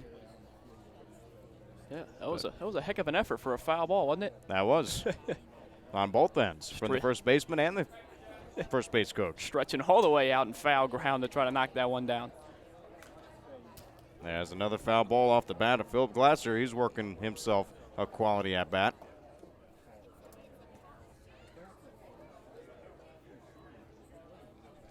So 2 balls, 2 strikes with nobody out here in the bottom of the 5th inning. Jazz 5, Copperheads 3. Nate Heinrich on the mound. Heinrich's pitch swung on and missed for strike 3. Heinrich gets his 5th strikeout of the day. And with 5th strikeout comes up Sebastian Fabic. Fabic is grounded out to third in both his trips to the plate. One on a nice play by the third baseman Roberts, and then one a little bit more routine coming in the bottom of the 3rd. As Fabic still in search of his first hit on the day as he watches one pitch go low and away for ball 1. Fabic did come in with a .625 batting average. 4 runs scored, had 1 RBI. As the 1-0 is swung on and missed for strike 1. 1 ball and 1 strike. Big rip at that one by Fabic. His eyes kind of lit up for that one, but just swung right through it. As 1-1 is swung on, fouled off towards the right side and out of play. And now the count goes to 1 ball and 2 strikes with 1 out in the bottom of the 5th. So the Copperheads looking to respond to the Richmond Jazz, who scored 2 in the top of the 5th, 1 off of a home run. As the 1-2 is taken in the dirt for ball 2. It was an RBI fielder's choice for Ryan Wickman, and then Brody Mariotti sent the first one out of Bob Wren Stadium in 2019. 2-2 count to Sebastian Fabic. The pitch in from Hemrick. Swung on, fouled off towards the right side. So count remains even at 2 balls and 2 strikes. Behind the first baseline, you receive a prize. Heinrich standing like a statue out on the mound, and now he moves as a 2-2. Ground ball over towards short, taken on 2 hops is Jars. The throw is high, brings the first baseman off the bag, and that'll be an error charged to the shortstop, Jarosz. So Jarosz fielded it cleanly, just couldn't get the runner out. Anytime you see Sebastian Fabic, digging down the line, it's going to make you kind of speed up your approach. He runs hard every time. As you see, ball came to him slow on 2 hops, and he saw Fabic booking it down the line, so he had to fire it quickly, and that forced the throw to go kind of high there. There's a check over to Fabic now at first, as Copperheads have been speedy on the base paths. At least 3 stolen bases today. With Chris Gambert at the plate, and Gambert does have the power to tie this game up at 2, but he flares one out into shallow right field. That gets down for a base hit. As going from first to third is Fabic, as the ball is now being brought into the infield. So a bloop single for Chris Gambert. Not the power that we've been used to seeing, but Gambert gets the job done with 1 out here in the bottom of the 5th inning, and runners are at the corners for the Copperheads. Well, Chris Gambert can hit for contact too, certainly. Not just a power guy. Well, he did bat .391 in college. Well, yeah, just kind of inside outs that one into right field, dumps it. Outfield is playing deep because he is the 4 hitter, so no chance at making the catch. And then Fabic digging around second, gets in the third with the head first slide, and now runners at the corners with 1 away. And runners are at the corners with Ben Rushing at the plate. Rushing, ground ball over towards short, could be 2. Flip over to second for 1. The throw is in time, double play. So after the Copperheads had runners at the corners, Ben Rushing grounds into a 6-4-3 double play to put the inning to rest. And the Copperheads go down quietly in the 5th. Ball game progresses to the top of the 6th as the Richmond Jazz have 5, Copperheads have 3. You're listening to the Copperheads on the Copperhead Media Network, presented by Ohio Health.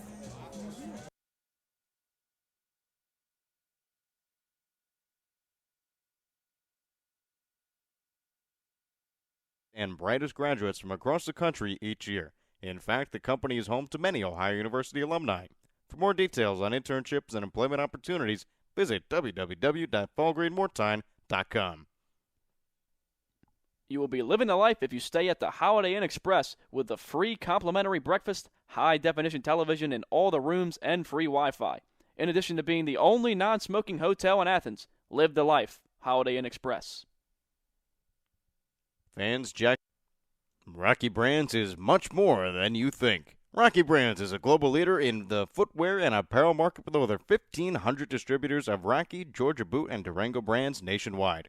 Rocky Brands designs, develops, and markets hardworking boots, outdoor footwear, and apparel designed for every pursuit, and fashionable women footwear that invites you to live a little on the edge. And they do it all right here in Southeast Ohio. To see the whole Rocky Brands story, go to rockybrands.com. State Farm and agent Shauna Stump are proud supporters of Copperheads Baseball. Visit our West Union Street office or call 593-6882 today to discuss all your insurance and financial service needs. See us celebrating 14 years of service to the Athens community. Like a good neighbor, State Farm is there. Hi, I'm Zion Avery. I go to Ohio University. I'm first baseman catcher for the Copperheads, and you're listening to Copperhead Network. Zion Avery was the last person to score for the Copperheads back in the bottom of the fourth, as the Copperheads have been held scoreless since, as they trail the Richmond Jazz by a score of 5-3 here in the top of the sixth inning. And with that comes a pitching change. Nick Kaiser takes over on the mound for Sam Worsing. And for Worsing, he went 5 innings, allowed 8 hits, 5 runs, all were earned, 1 walk and 1 strikeout. Kaiser comes into the game with a 1-0 record, has the only win on the season for the Copperheads thus far, as he will face Eric Roberts, Zachary Steitler, and Cole Antle at the plate for the Richmond Jazz here in the top of the sixth inning. Yep, as you mentioned, has the only win this season for the Copperheads. Pitched 3 big innings in that game 2 against the Settlers. Was able to hold it down and secure the victory for him. First pitch from Kaiser misses outside for ball 1. Copperheads have picked up a left-handed relief pitcher or starter. Have yet to see how head coach Austin Dunphy will use him. As a pitch from Kaiser into Eric Roberts is in for a called strike. But use him, I'm sure he will. We know Coach Dunphy looking for all the pitchers he can get his hands on right now. As ball bounces in the dirt, no, it hits him. No, it fouls off the bat. So the ball hit the bat. We saw the point down from home plate umpire down to first. That was just a farce, as the count goes to 1 ball and 2 strikes. So 1-2 the count. Nick Kaiser head. The pitch is high and away for ball number 2, as no outs have been recorded here in the top of the sixth.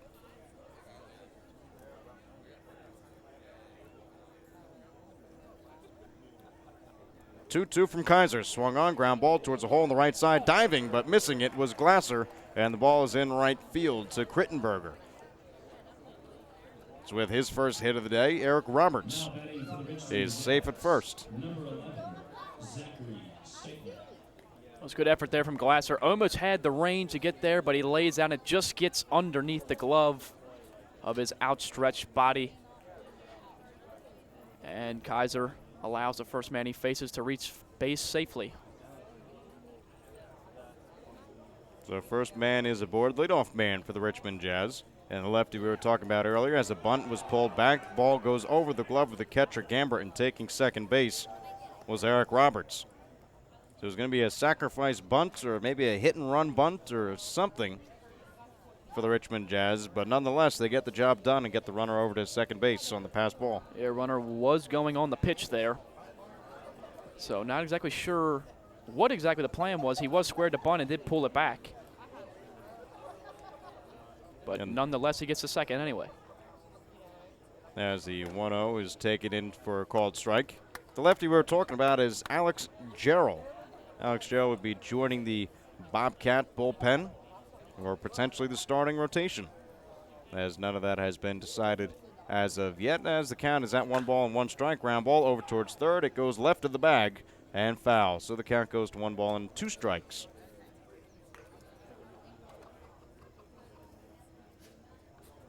So 1-2 the counts into Zachary Steitler. And Steitler has grounded out to second and third so far in the game. 0 for 2. 1-2 count. Breaking ball, bounce right back to the pitcher. Kaiser has it, just goes to first and gets the easy out as a base runner advances to third. And now there's a runner 90 feet away from scoring for the Richmond Jazz with 1 out here in the top of the sixth inning. It's a nice job, though, by Kaiser pouncing off the mound at that ball. Not an easy thing to do, to throw a pitch and then get ready to field right after it, but had no problem and easily got the out at first base. So Cole Antle now stands in from the right side. Antle has struck out and grounded out to second, as the infield will be brought in for the Copperheads. Breaking ball misses high for ball 1. Running at third, that's Eric Roberts for the Jazz. As Kaiser's pitch into Antle, swung on, driven out into left field. Charging in is Hurd, as he'll make the throw all the way down to home. Has a chance to play. He is safe.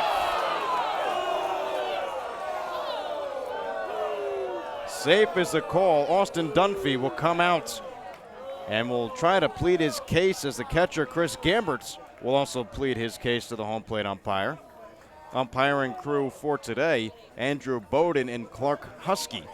Husky was a field umpire for the Copperheads a couple games ago, as now he finds his way from Newark, Ohio into Athens, Ohio, as that'll be a sac fly for Cole Antle should the call stand, and there's no indication that it wouldn't. Well, so it will be a sacrifice fly for Cole Antle as he picks up the 6th RBI in the day for the Richmond Jazz, a 6th run. Safer out. That was a heck of a throw from Jared Hurd, from left field, right on one hop to Gambert at the plate. The ball definitely beat the runner there. I guess Gambert just didn't get the tag down in time, and the runner is called safe. So the Jazz push their lead out to 3 now. Well, just a tremendous job from the Richmond Jazz as a bunt is laid down, but this one goes foul. And rolling slowly towards the Copperheads dugout as see a couple Copperheads just sitting on the ledge. No real fence to lean on. So they'll just sit there, as do the Richmond Jazz on the other side of the fields. 0-1 the count into Noah Suarez as Suarez bangs one over towards second base on the ground, or shortstop on the ground, and it is Erickson who makes the play to retire the side, but not before the Richmond Jazz tack on to their lead. It is now the Richmond Jazz 6, the Copperheads 3. To the bottom of the 6th we go as you're listening to the Copperheads Media Network presented by Ohio Health.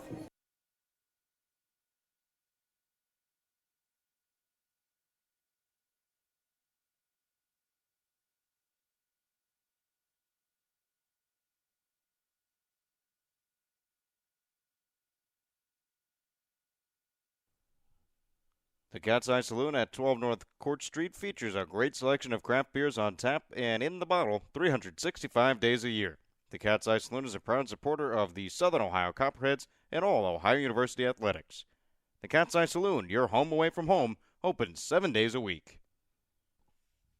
The Copperheads would like to thank Wendy's for their support of the team and players. If you're hungry, stop into Wendy's located off Richmond Avenue and East State Street. Check the back of your ticket stub for a free small Frosty with any purchase.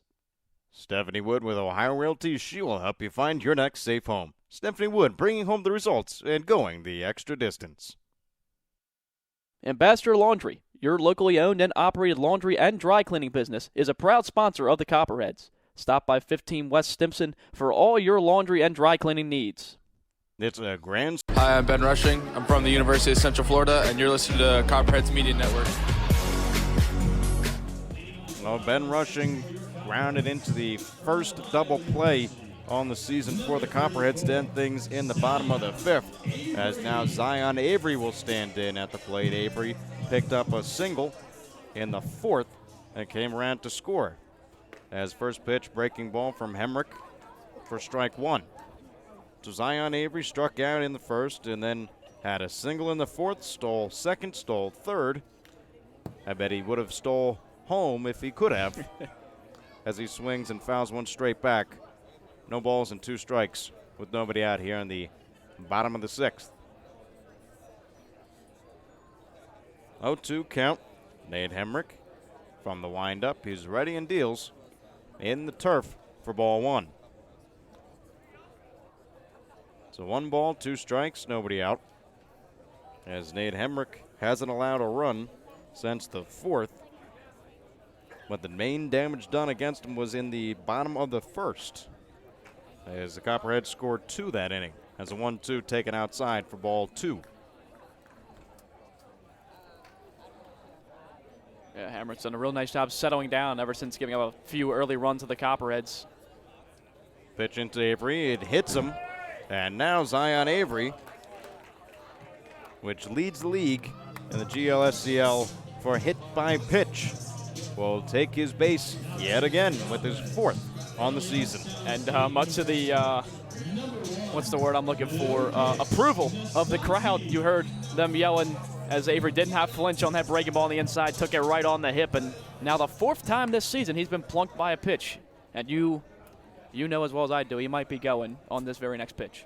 Well, from what we know of Avery, I'm sure he was smiling all the way down, even though he got plunked. As a bunt attempt now from Lucas Nasanti. He pushes it all the way to first. He tries to dive under the tag, but he is unable to do so. It will be a sacrifice bunt from Lucas Nasanti to push over Zion Avery. And now there's one out here in the bottom of the 6th inning with the Copperheads trailing the Richmond Jazz by a score of 6-3.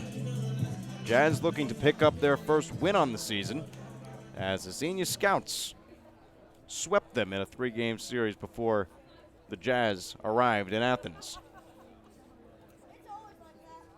Now at the plate, Jacob Erickson has a check over to second base on Zion Avery. Avery, who did take third his last time he was on second. So danger on the base paths no matter where he is.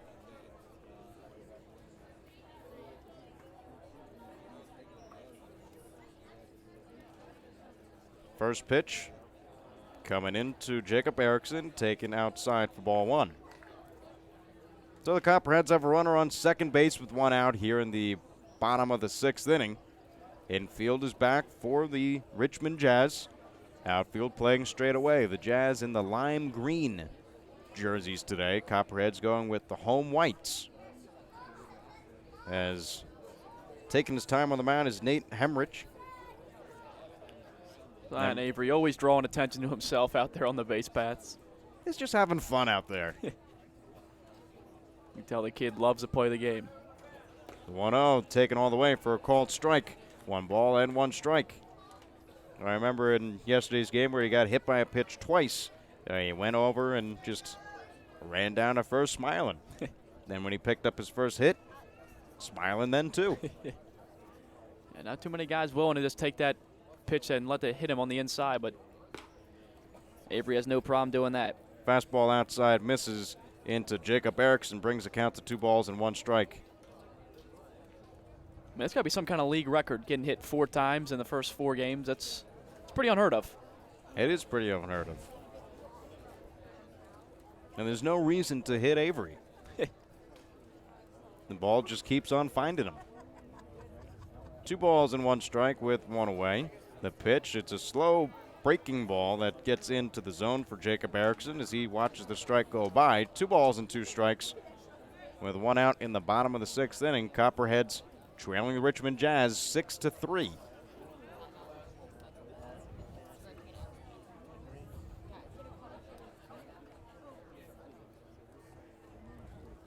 The 2-2 from Hemrick bounced in the turf. Zion Avery had a big lead over at second just in case he wanted to go.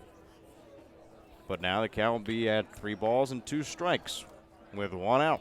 Yeah, that was similar to the ball that he swiped third base on earlier in the ball game. Ball in the dirt, kind of a delayed steal from Avery. It was pretty far off the bag that time too, but Stittler was able to corral and get him back to second. Full count and stepping off the mound is Hemrick. Hemrick really taking his time with Jacob Erickson here. A long time in between pitches. As now he appears ready. The payoff pitch swung on and fouled back, and we'll do it all over again. 3 balls and 2 strikes.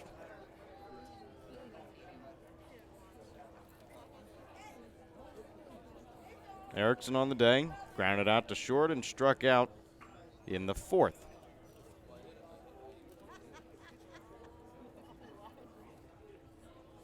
Again, a long hold from the pitcher, Hemrick. As he steps off, and Zion Avery is caught over at second. He's in a rundown. Avery, looking back, tried to go around and do a dance move, but could not wiggle his way out. Maybe he looked and thought there was a balk or something. But Zion Avery picked off of second base. And now there are 2 away here in the bottom of the 6th. So now it's a 3-2, 2 outs. Count to Jacob Erickson. And again, Nate Hemrick decides to step off the mound. Not sure what signs Steitler are giving him, but he doesn't like it. But the payoff pitch is finally underway, and another foul ball off the bat of Erickson. So it could have been a potential run. Someone who was bunted over as he raced on the base paths in Zion Avery. Lucas DeSanti had the sacrifice bunt. That was the first out of the inning. Avery reached base with a hit by pitch as the 3-2 is being delivered behind the batter, Jacob Erickson. And now, doesn't appear that it hit him, so it'll be ball 4. Now batting for the Copperheads from the University of Central Florida, number 3. As Nate Hemrick will face Ty Crittenberger. Crittenberger picked up his first hit in his last at-bat. As now the coach for the Richmond Jazz will take a walk out to the mound. Doesn't appear like there's a whole lot of action. There's one battery mate over in the bullpen for the Richmond Jazz, as the Southern Ohio Copperheads trail the Richmond Jazz, who are looking to pick up their first win of the season by a score of 6-3. Copperheads looking to keep them winless so far. Mound visit over.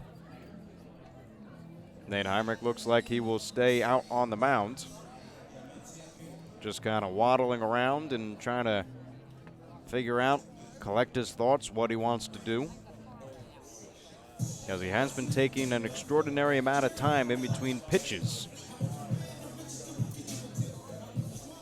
So now, with a runner on first base for the Southern Ohio Copperheads, Ty Crittenberger will stand in. Jacob Erickson reached base with a walk. And now the first pitch is delivered to Crittenberger, who swings and lines this one deep out into left field, back of the wall, and on the warning track, making the catch was the left fielder Cole Antiel, and that will retire the side. So Ty Crittenberger drives the farthest ball he's hit this season, but the outfield is playing back on him, and we're able to keep him out of the hits column in the bottom of the 6th inning. Richmond Jazz 6, Copperheads 3. Top of the 7th coming up. Joey Medore will have you on the play-by-play through the rest of regulation as you're listening to the Southern Ohio Copperheads on the Copperhead Media Network, presented by Ohio Health.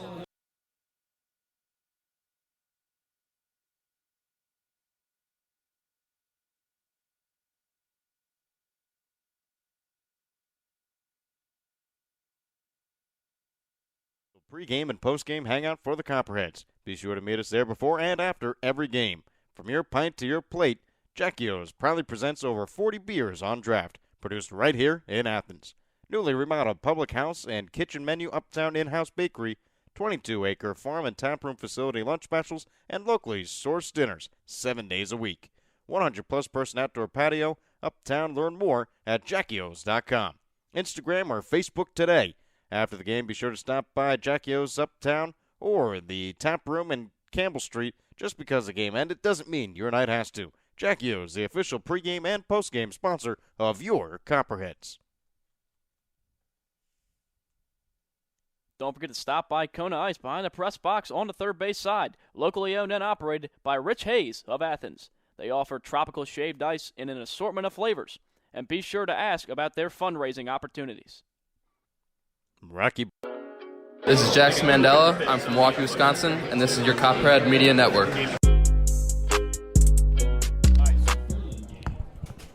Jackson Mandela made the first start of the year for the Copperheads when he won 6 shutout innings against the Licking County Settlers. Back on Tuesday, still on the mound now, Nick Kaiser. First pitch in the Burley game is a swinging strike, 0-1, top of the 7th here at Bob Wren Stadium. Richmond Jazz lead the Southern Ohio Copperheads 6-3 as breaking ball from Kaiser taken high for a ball, 1-1. Kaiser came on last inning, gave up a hit and then a sac fly, drove in the 6th run of the game for the Jazz. That pitch cut on and missed on the outside part of the plate, 1-2. Kaiser in his second appearance on the season for the Copperheads. 1-2 pitch from Kaiser, swinging fouled into the Richmond Jazz dugout, and a nice one-handed snag by one of the players in the dugout.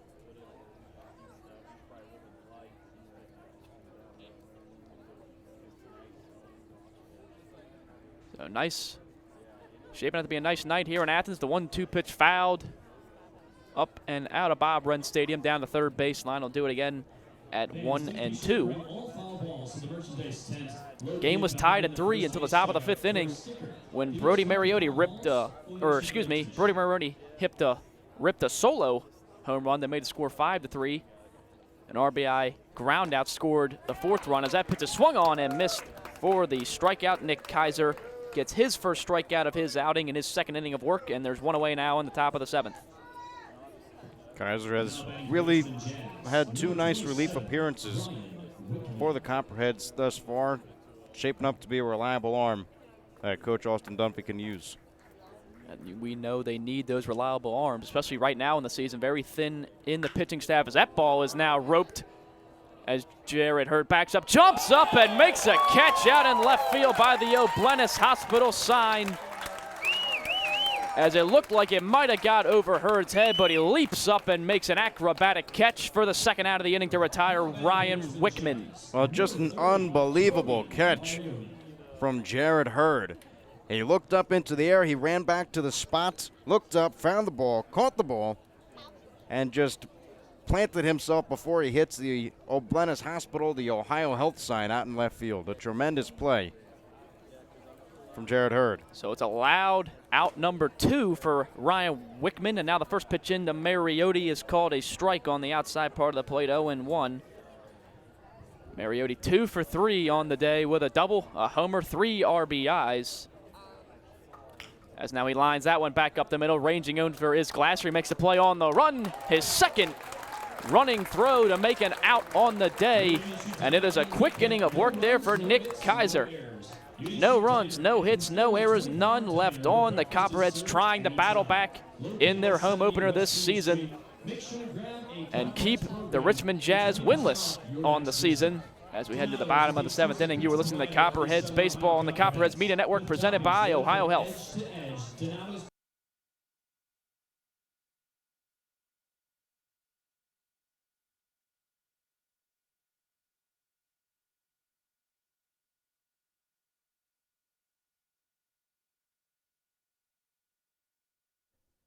Rocky Brand is so much more than you think. Rocky Brand is a global leader in the footwear and apparel market with over 1,500 distributors of Rocky, Georgia Boot, and Durango brands nationwide.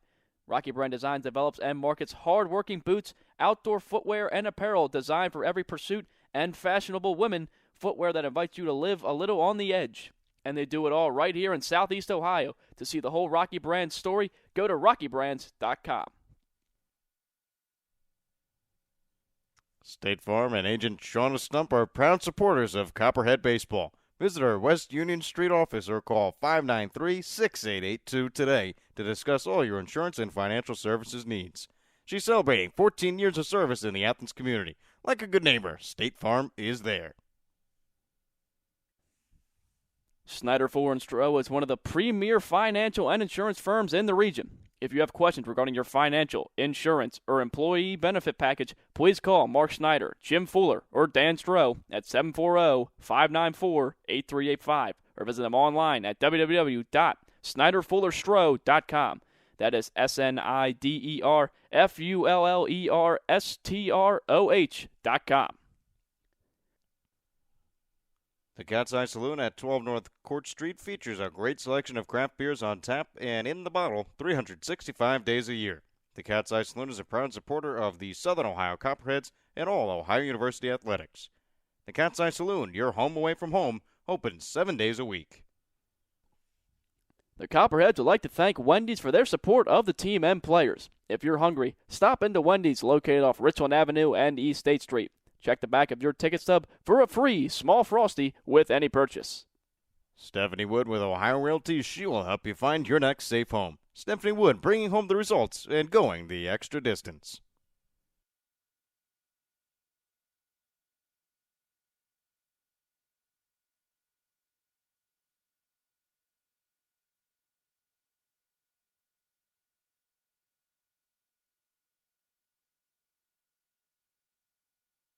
This is Austin Dunphy, the manager with the Southern Ohio Copperheads, and you're listening to the Copperheads Media Network.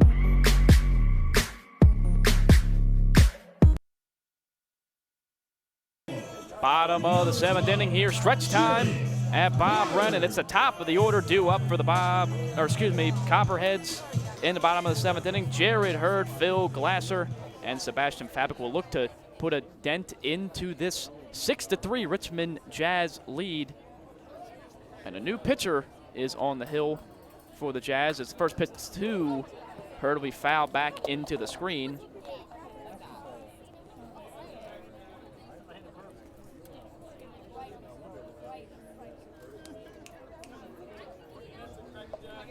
As the 0-1 pitch now into Hurd will be taken up and inside for a ball, 1-1.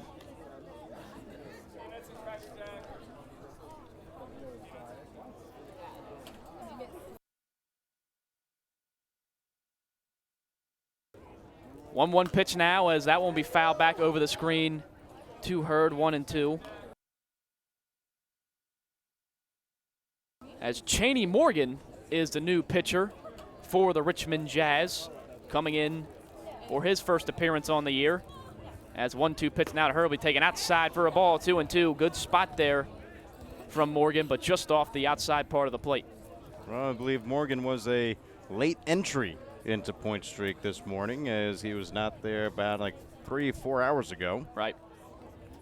As the 2-2 pitch in the dirt, and first batter Morgan faces will run the count full, 3-2. But Morgan at a Sinclair Community College, heading into his junior year. As the full count pitch to Jared Hurd will be popped up high into the infield, running over. Camped under is the third baseman. Eric Roberts will make the catch, and there will be one away now in the bottom of the 7th inning. Third baseline for launch ball, presented by Stephanie Wood of Ohio Realty. So a high pop-up to start the bottom half of the 7th. And now Phil Glasser, the second baseman, will come into the dish. He's 1 for 3 on the day. Scored a run back in the bottom of the 1st inning on a base hit, but has also grounded out to second and struck out in this one. Well, you can guarantee that the Copperheads did not prepare for Cheney Morgan, as even talking with the analytics guy before the game for the Copperheads.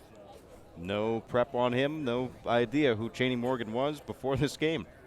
The first pitch in the Phil Glasser in on the fist is fouled down the third baseline. But it is some relief for the Jazz. As now the second pitch, Glasser loops it over the mound, barehanded by Eric Roberts. Strong throw on to first. Roberts comes over behind the mound to field that one with his bare hand and retires Phil Glasser. And 2 up and 2 down so far in the bottom of the 7th for the Copperheads. And now Sebastian Fabic, the 3-hitter, will step into the dish.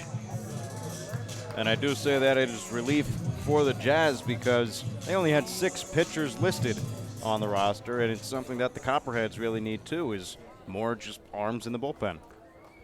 Right, definitely a lack of depth of pitchers for both teams. As the first pitch to Fabic's taken outside for a ball, 1-0. As the sun is starting to set here at Bob Wren Stadium. Richmond Jazz holding a 6-3 lead over the Copperheads, as Fabic with a big rip at that pitch, but he swings through it, 1-1.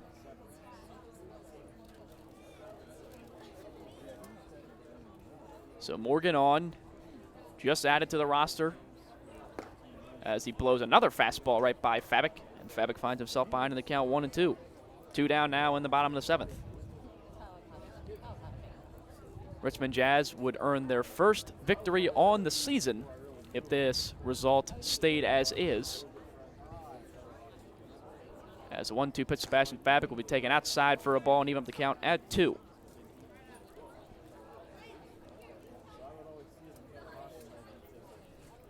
So 2-2 count, 2 away to number 22.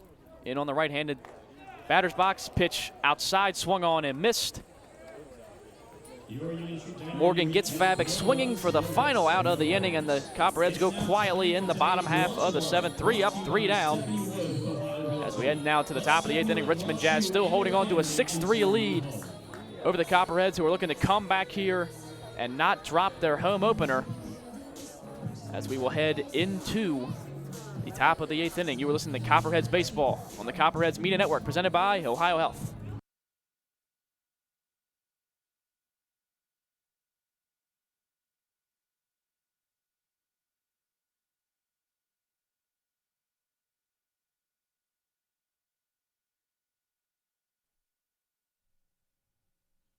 State Farm and Agent Shauna Stump are proud supporters of Copperhead Baseball. Visit our West Union Street office or call 593-6882 today to discuss all your insurance and financial services needs.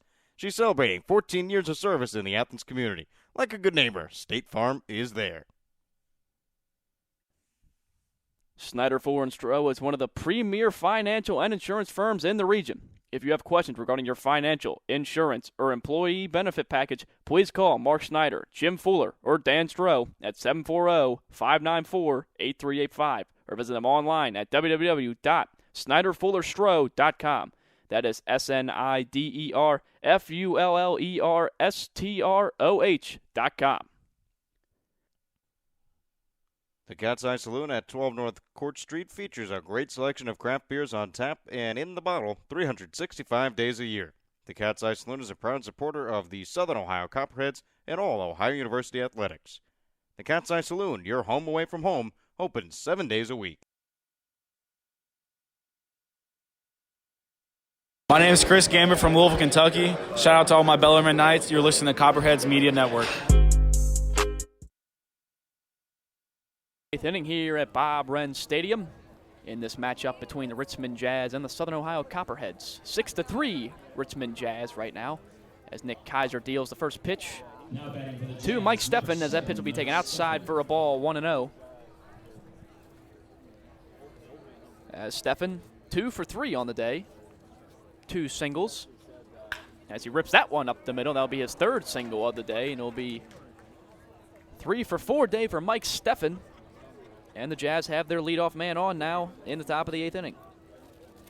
Well, Nick Kaiser should play the lottery as that ball just went right through his legs. Lucky it didn't hit him, but it just found the spot and went right through. Up Kaiser able to bend out of the way of that one. Hot shot up the middle, and now Zach Jaros will step in. He's 0 for 3 as he takes that pitch for a ball. Squared to bunt, pulled it back. That'll be 1-0. Now Jaros, 3 fly balls to right field in this one. As you see, Krittenberger playing right in that right center field gap right now. Pickoff attempt to Steffen at first. He's back in on his feet, no problem. As Kaiser will get the sign. The 1-0 pitch to Jaros, squares the bunt again, pulls back, pitches high, 2-0.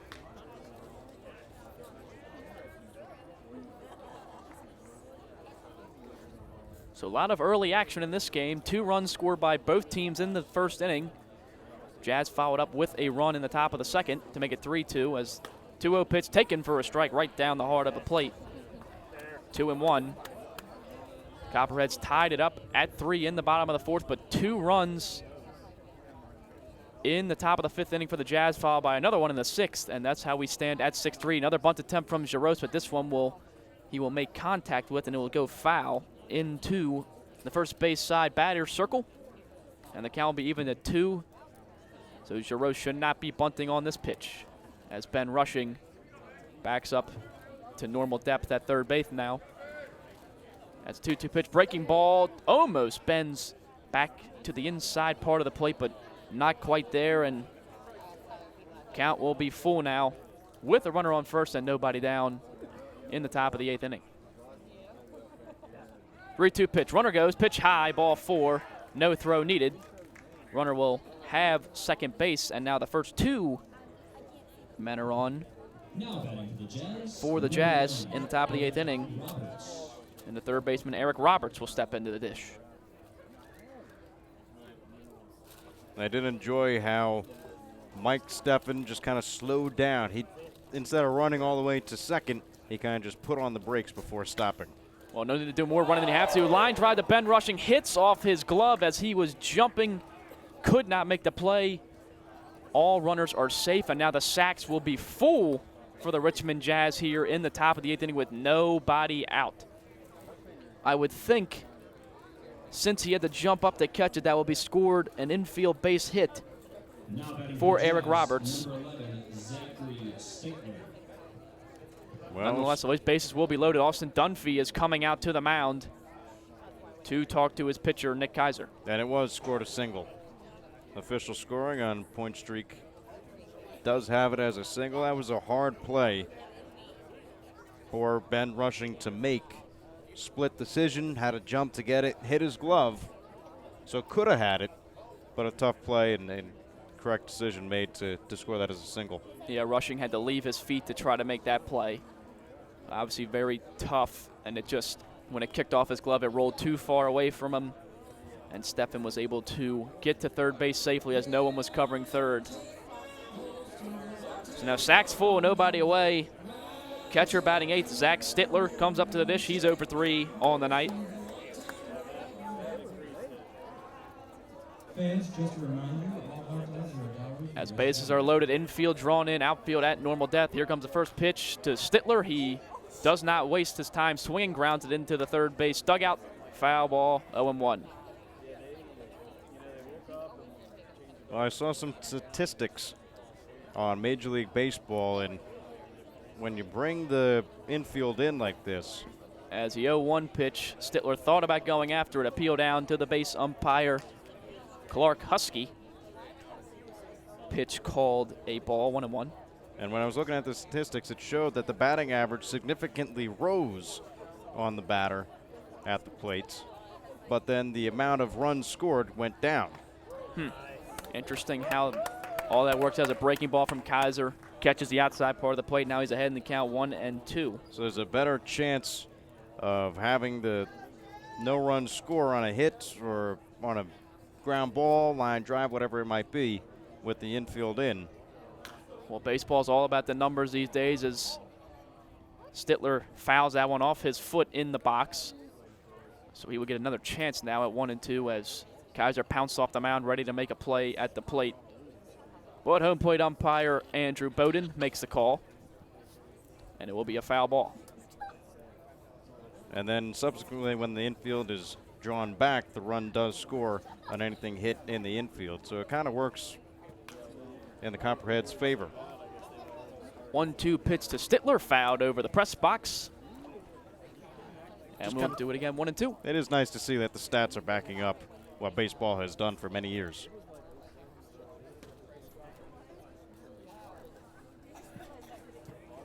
As now the 1-2 pitch to Kaiser, nobody down. That ball is popped high, and it looks like it will get out of play. One of the staff members runs over, tries to make the catch, but he runs out of room next to the grandstand. As that ball is way out of play, and all the kids go rushing to retrieve the foul ball. And somebody wearing a Pete Rose jersey. Never know what you're going to see. That's not one you see every day on a little kid wearing a Pete Rose jersey. No, but that's a whole nother debate about Pete Rose. That's 1-2 pitch. Stittler, being a pest in this at-bat, just gets a piece off the end of the bat and fouls it behind the catcher Gambert. Stay alive, 1-2. Well, he continues to just make contact and keep on working Nick Kaiser. But then again, the only thing productive is working Kaiser. None of those balls in play or out of play are doing anything. Sacks remain full. Nobody down. Top of the eighth inning. Breaking ball popped up into foul ground. Zion Avery sprinting over to try to make the catch, but it will fall as Avery was drawn in because of the bases being loaded and was unable to range back there to make that one. It falls just a few feet out of his reach. And Stittler earns himself another pitch off of Nick Kaiser. And that's really when home field comes into advantage, especially for the Bobcats on this roster. He knew where the wall was. He didn't want to bang into the wall and risk injury, so he pulled up a little bit as he got close. Kaiser, 1-2. Bases loaded. That ball will be lined into center field for a base hit. One run will score. A second runner coming around. Runners moving up to second and third. So it'll be a 2 RBI double for Zach Stittler, and now the Jazz have opened it up even more. It is now 8-3 in the top of the eighth inning.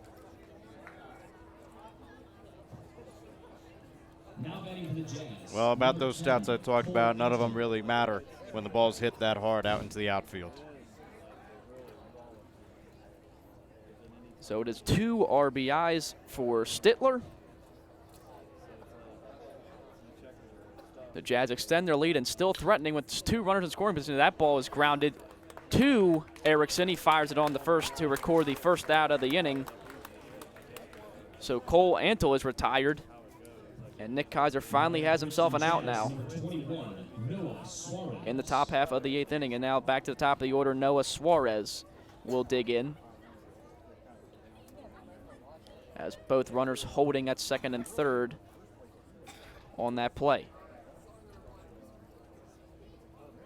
Now Suarez is 2 for 4 on the day as the infield will stay drawn in with just one away in the top of the 8th inning and still 2 runners in scoring position. Back in the 2nd inning, Noah Suarez tripled and came around to score.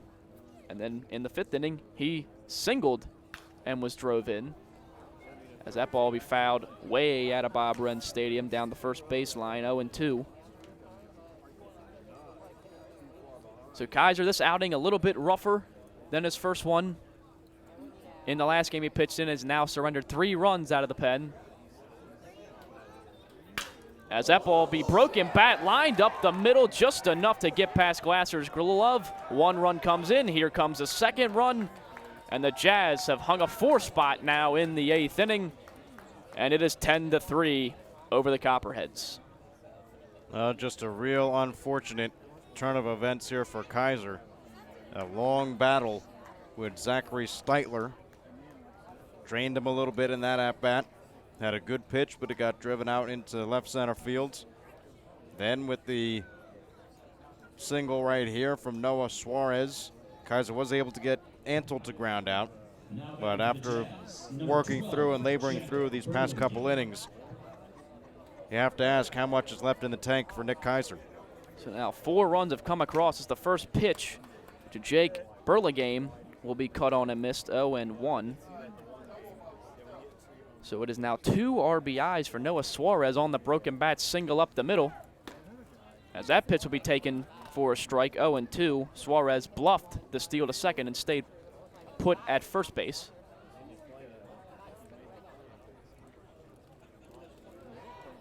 As now a pickoff attempt from Nick Kaiser. In the dirt, dug out by Zion Avery. And Suarez is in to first base easily. So 0-2 pitch, 1 down, 10-3 Richmond Jazz. Now Suarez goes. That ball will be looped into center field. Going back is Glasser. It will fall. Heading to third is Suarez. And it's been a hit parade here for the Jazz in these past few hitters, as that is now their 14th hit on the ball game. There'll be runners on the corners now with 1 away in the top of the 8th. Yeah, just a parade of hits right now. And like we've said previously, you know, the Copperheads don't have the bullpen that can back it up. So Nick Kaiser might get left hung out to dry for a little while. And then, of course, as I say that, Austin Dunphy emerges from the dugout. Yeah, you make too many assumptions, it seems, as now Austin Dunphy takes the slow trot out to the mound. And he points to the bullpen. That'll end the outing for Nick Kaiser, who got roughed up a bit in the 8th inning, giving up 4 runs. And the Copperheads now trailing the Richmond Jazz 10-3, as a new pitcher will trot in from the left field bullpen. Nick Kaiser still gets an ovation from this hometown crowd as he heads into the dugout. And with the pitching change, we will take a quick commercial break as he warms up. So when we come back, runners on the corner for the Jazz, just 1 away. New pitcher for the Copperheads. Richmond Jazz 10, Copperheads 3. You're listening to Copperheads Baseball on the Copperheads Media Network, presented by Ohio Health.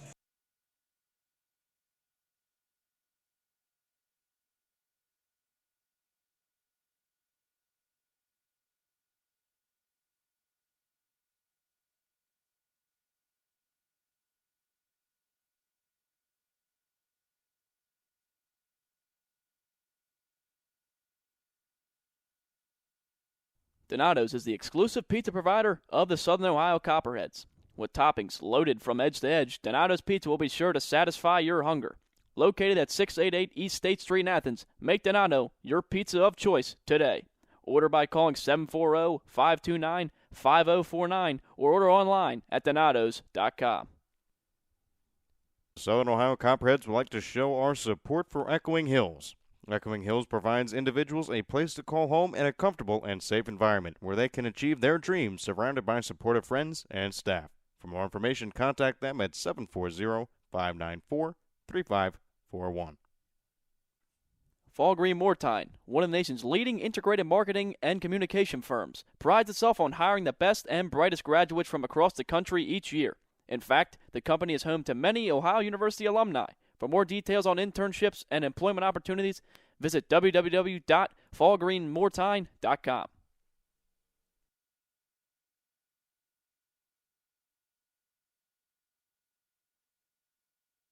I'm Sam Worsing. I'm from Wright State. I'm listening to the Copperheads Media Network. Sam Worsing was the starter in this game for the Copperheads as he pitched 5 innings, giving up 5 runs, in line for the loss right now if this result stays the same. As Alex Gerald, the left-hander, will be the new pitcher for the Copperheads in this one. Lefty just joining the team today from Ohio Valley University, as he inherits runners on the corners with 1 down here in the top of the 8th inning, 10-3.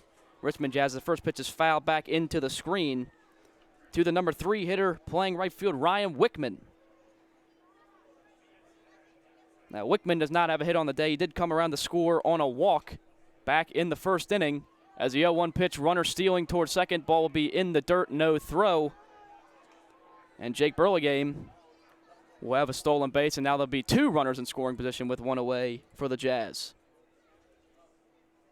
Yeah, it seems like the Richmond Jazz are just having their way here in this inning. And that'll bring the infield back in for the Copperheads. Here comes a 1-1 pitch from Gerald, and that ball will get by the catcher Gambert. A run is going to come in to score. Other runner moves up to third and is now 11-3 as back-to-back balls in the dirt from Alex Gerald.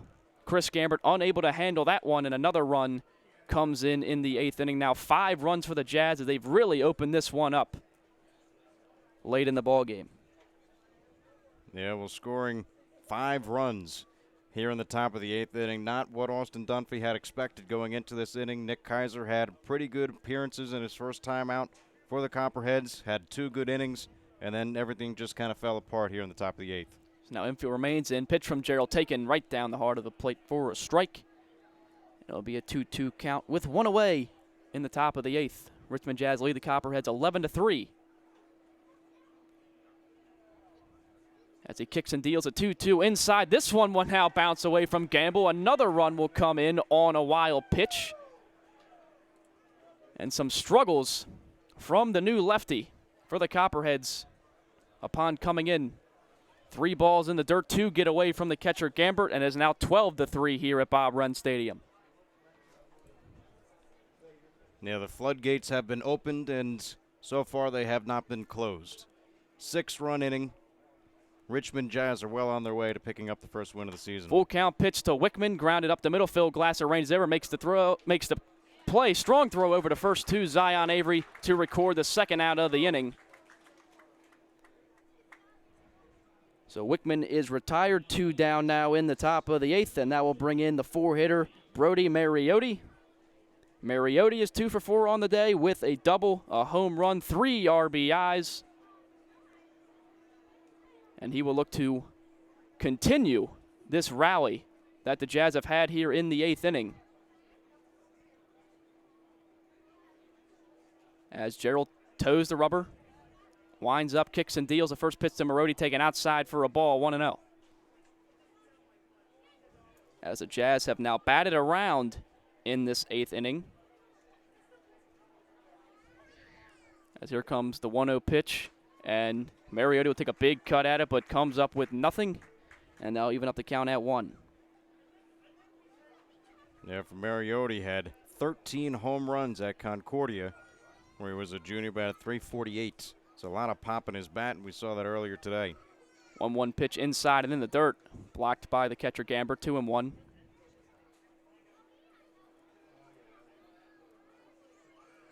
Yeah, Connor, as you mentioned, as well as a .631 slugging percentage at Concordia this past season. As a 2-1 pitch is swung on and missed, out in front of that one was Mariotti. And now even up the count at 2, with 2 away here in the top of the 8th inning. As the Richmond Jazz up 12-3 on the Copperheads, as Mariotti will swing through that pitch for the strikeout, final out of the inning in the top of the 8th. But a lot of damage done in this inning. 6 runs come across for the Richmond Jazz. They open a 6-3 lead up to 12-3, and the Copperheads got some work to do now if they want to come back and win this home opener. We head into the bottom of the 8th inning. Richmond Jazz 12, Copperheads 3. You're listening to Copperheads Baseball on the Copperheads Media Network, presented by Ohio Health.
The Southern Ohio Copperheads. With toppings loaded from edge to edge, Donato's Pizza will be sure to satisfy your hunger. Located at 688 East State Street in Athens, make Donato's your pizza of choice today. Order by calling 740-592-5049 or order online at donatos.com.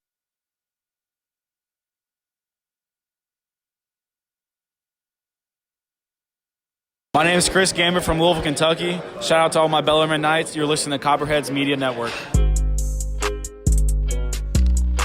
Chris Gambert leading off the bottom of the 8th. My name is Jake Hansen. I'm from Olney Central College. Go Knights, and this is your Copperheads Media Network. Morgan remains on the mound for the Jazz for his second inning work. First pitch to him, taken up and outside for a ball.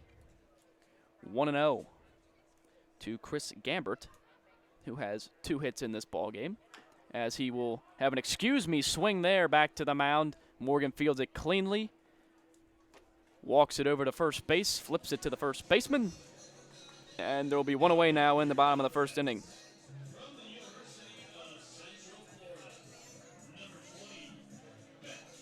So Gambert retired. Ben Rushing stepping into the plate. Rushing 1 for 3 in the ball game, had an RBI single back in the first inning that knotted up the game at 2 at the time. Has a couple of stolen bases today. As here comes the first pitch from Morgan to him, will be taken upstairs for a ball. 1-0. Copperheads entered the 8th inning only trailing 6-3 as the pitch to Rushing is cut on a missed 1-1. But a 6th spot hung by the Richmond Jazz in the top of the 8th inning has blown this ball game open. And now the Copperheads have some work to do if they want to come back and win this game, as that pitch taken up high almost gets over the catcher, Stittler. It'll be a 2-1 count now to Ben Rushing, the third baseman out of the University of Central Florida. That's a 2-1 pitch, also upstairs for a ball. 3-1.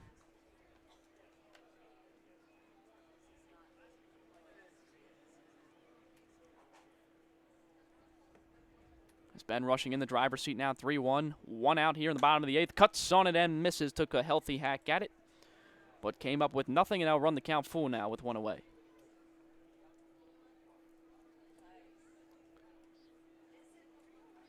The bottom of the 8th inning at Bob Wren Stadium. Home opener for the Copperheads this year. That pitch taken upstairs for a ball. Ben Rushing flips the bat towards third base, and he will be on base via the walk now with 1 away. Well, the Copperheads will have to find any way possible to get back into this game, and that's a start. Just get the walk on base, get runners on base, and try to respond to the 6-run inning. So Zion Avery steps into the box now. Avery, 1 for 2 on the day, struck out back in the first inning. Had a base hit and came around to score, and was hit by a pitch his last time up and was stranded out at second base. And the first pitch from Morgan Himm will be taken inside for a ball. 1-0.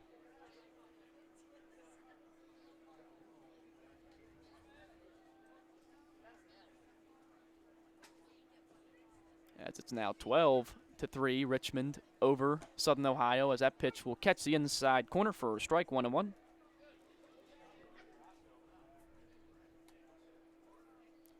Copperheads offense was alive early, scoring 2 runs in the bottom of the first, getting another run, in the bottom of the fourth as the pitch to Avery taken on the inside corner for a strike. Avery thought it was inside, but home plate umpire Andrew Bowden calls it a strike. It'll be 1-2 with 1 down. Ben Rushing leading off first base after drawing a walk. As the 1-2 pitch to Avery, he tries to hold up his swing. Appeal down to the field umpire. He went around. It'll be a strikeout. 2 away now in the bottom of the 8th. Second time Avery has struck out in this one. And now Lucas Nasonti will come up, looking for his second hit of the day. He's 1 for 3. Yeah, Zion usually takes a hefty hack, doesn't get cheated at the plate, just couldn't hold the swing. Unable to keep the hands back. And now the first pitch to Nasonti, taken outside for a ball, 1-0. Now Nasonti in his first at-bat ripped the double down the third base line. Was stranded at second base. As the 1-0 pitch from Morgan Him will be taken low for a ball, 2-0.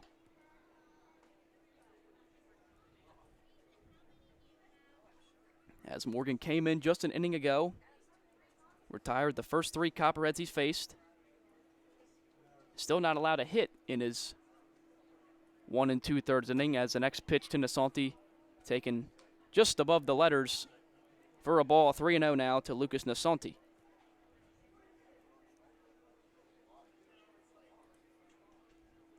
Ben Rushing leads off first base, 2 away now in the bottom of the 8th inning. 3-0 pitch taking all the way is Nasonti.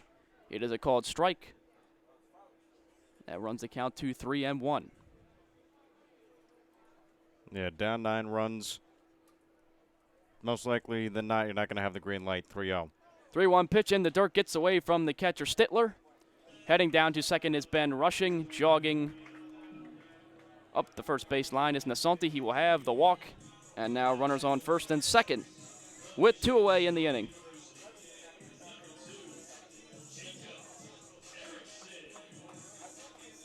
And now Jacob Erickson, the shortstop, will dig in, one of the 4 Spartans from Michigan State on this Copperheads roster this year. Erickson 0 for 2 on the day. Drew a walk his last time up. Has also grounded out to third and struck out in this one. As the first pitch from Morgan Hill will be taken up and inside for a ball, 1-0.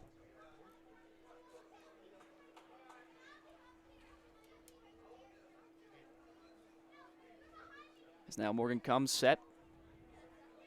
Checks the runner at second. Now he'll deal the 1-0 pitch, and that will be taken upstairs for a ball, 2-0 now to Jacob Erickson. Copperheads were only trailing in this one 6-3 before the bottom of the 8th inning, but they gave up 6 runs in the top of the inning. And now almost looking like an insurmountable lead as they trail the Richmond Jazz 12-3, who are looking for their first win on the year after getting swept by the Xena Scouts in their first series on the young season. Now, of course, the Copperheads dropped 2 of 3 to Licking County to start the year. And just going back to the Richmond Jazz, those were slugfests between the Jazz and the Scouts. 11-9 loss, a 10-8 loss, 12-6. The Jazz have been scoring runs all season long, and they're doing it here today. That's a 2-0 pitch to Erickson. He will swing and pop it up into right field, ranging over. And camping under it is the right fielder. He'll make the catch for the final out of the 8th inning. So the Copperheads go fairly quietly, unable to put a dent into that 9-run Richmond Jazz lead. As we will head into the top of the 9th inning, Richmond Jazz 12, Copperheads 3. You are listening to Copperheads Baseball on the Copperheads Media Network, presented by Ohio Health.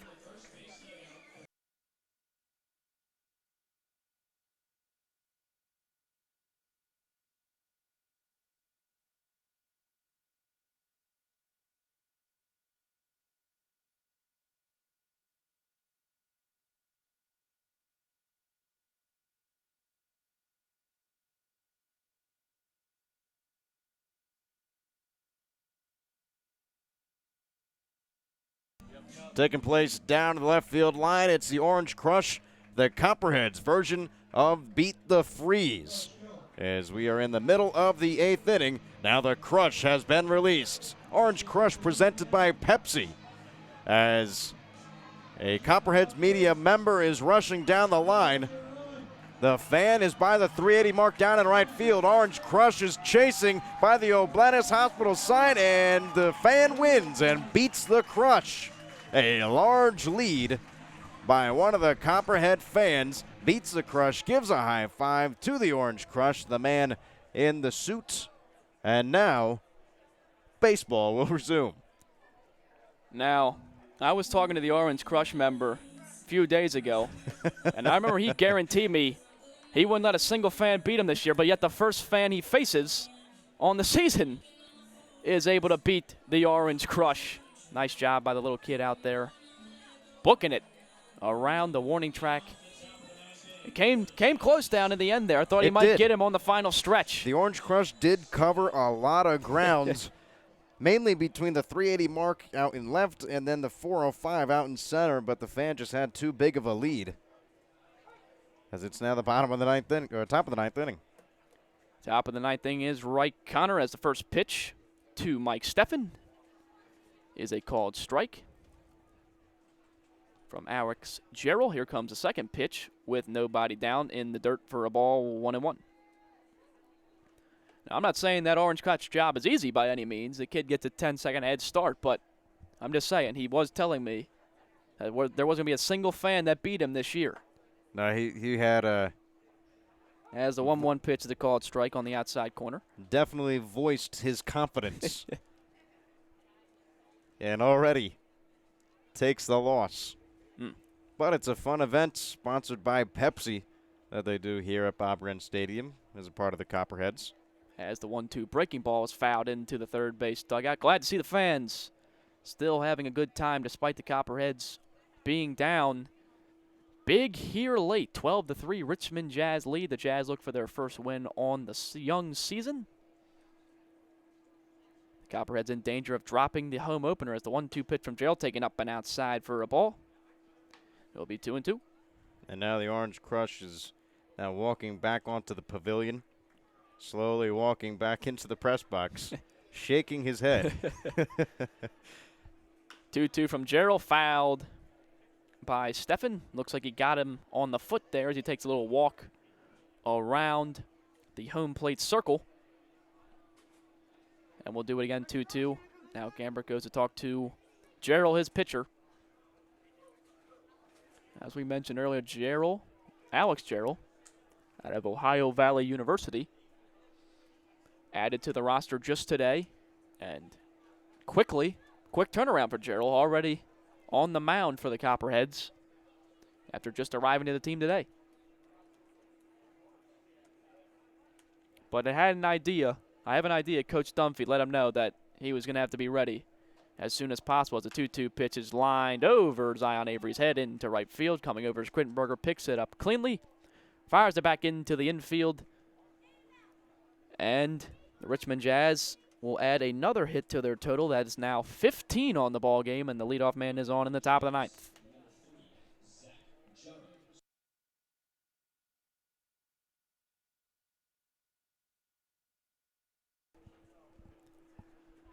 So now, breaking ball to Zach Jaros is a called strike, 0-1.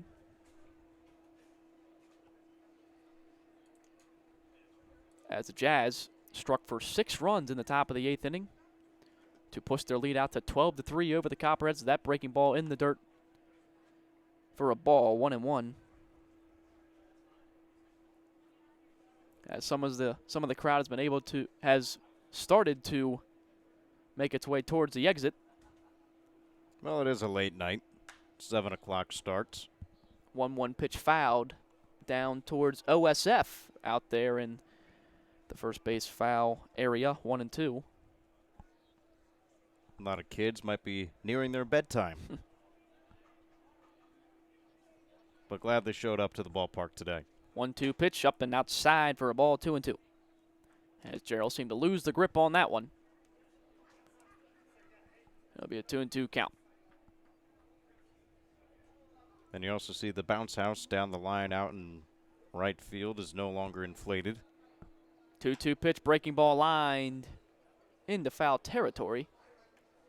Out by the Athens Messenger sign out in right field for a foul ball, 2-2.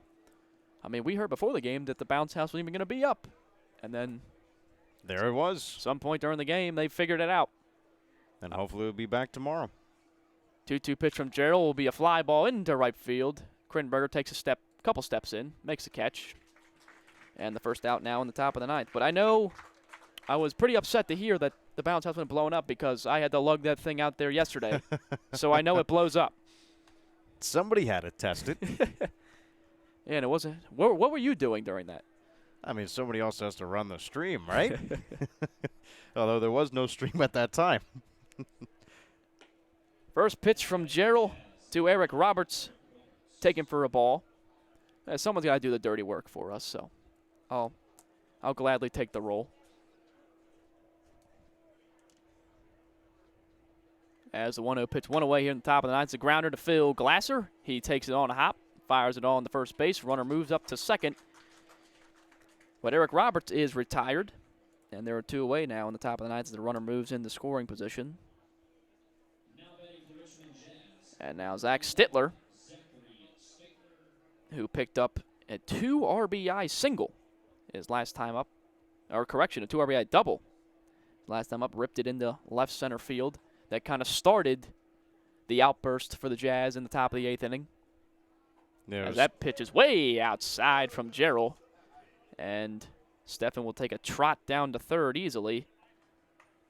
As Gerald has been a little wild on some of his pitches ever since coming into the game. Yeah, a little wild. A couple runners on the base paths in the top of the 8th inning. Came around to score on a couple pass balls, wild pitches. 1-0 pitch, inside and low for a ball, 2-0. Nerve-wracking a little bit, making your debut and the home debut, the home opener for the Copperheads. Well, Gerald's still a nice addition to this bullpen. 2-0 pitch in the dirt for ball, 3-0. Gerald, still 18 years old, doesn't turn 19 until August. That makes me feel old. Yeah, I thought I had a tough time finding someone younger than me this year, but thank you to Alex Gerald. As 3-0 pitch taking all the way is the catcher Stittler. It'll be a strike, 3-1.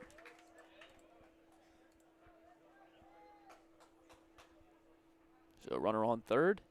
2 down now in the top of the 9th inning. 3-1 pitch outside, ball 4. He walked him.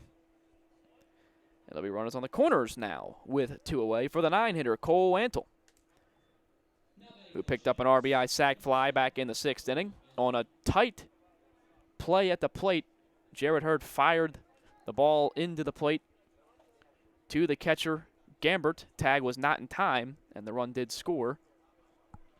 At the time, they gave the Jazz a 6-3 lead. And the first pitch to Antle in the dirt for a ball, 1-0. Well, it just was that one faithful inning in the top of the 8th with the 6 runs, the 5 hits. Copperheads could still be in this game had it not been that one inning. 1-0 pitch hit a long way foul down the right field line, trotting over is Krittenberger. He will not have a play as it bangs down towards the bullpen down there, and the count will be even at 1. And the Richmond Jazz first base coach takes a long trot down the right field line to retrieve the ball. Surprised he didn't make one of his players go get that one for him.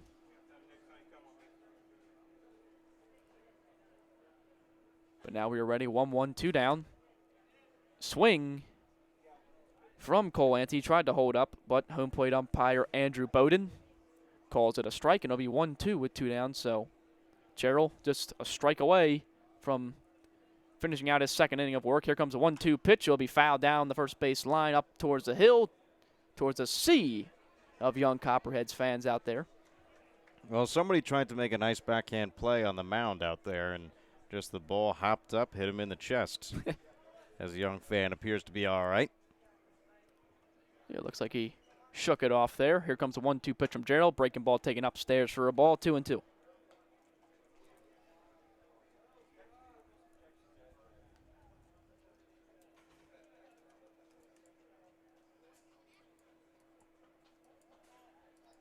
So runners on the corners now, as that 2-2 pitch taken way outside. Not even have to think about swinging at that one, and the count will run full 3-2. So now the runner on first, I'm sure, will be in motion on the full count pitch with 2 down.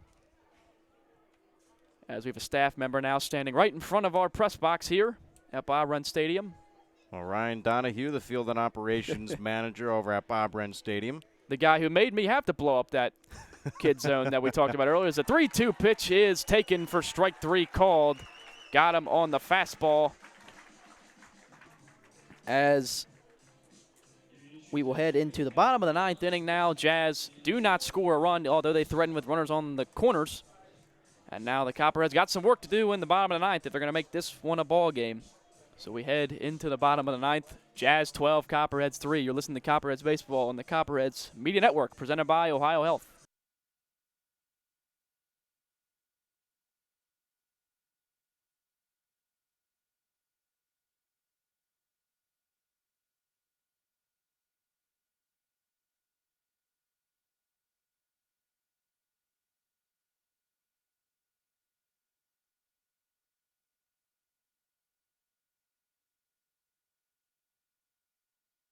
Our support for Echoing Hills.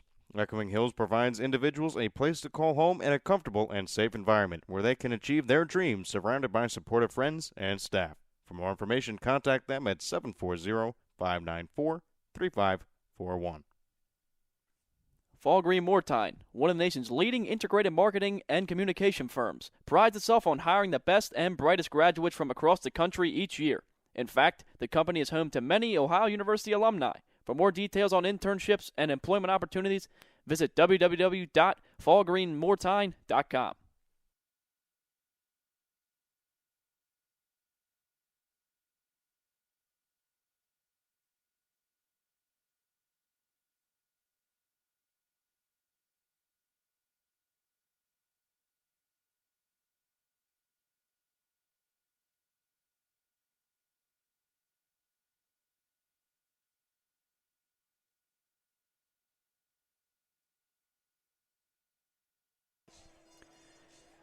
Bottom of the 9th inning now. Copperheads trail the Richmond Jazz 12-3 as the Jazz are looking to pick up their first win on the season, just 3 outs away from it. As the pitcher Morgan stays on the mound, that pitch will be taken in the dirt for a ball, 1-0. As Krittenberger is 1 for 3 on the day, picked up an RBI single back in the 4th inning. Seems like a long time ago, but it actually tied this ball game up at the moment. As a 1-0 pitch taken just a hair high and outside for a ball, 2-0.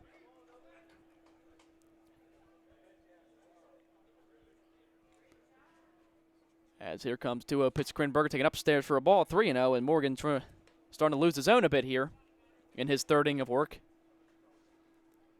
Well, that's what we're going to see a lot of out of the Richmond Jazz and the Copperheads. You know, a lot of pitchers are just going to be left in. 3-0 taking all the way is Krittenberger right down Main Street for a strike, 3-1. Although, again, we've heard Austin Dunphy. He's on the phones. He's trying to get some relief, as I'm sure the Richmond Jazz are trying to do so as well.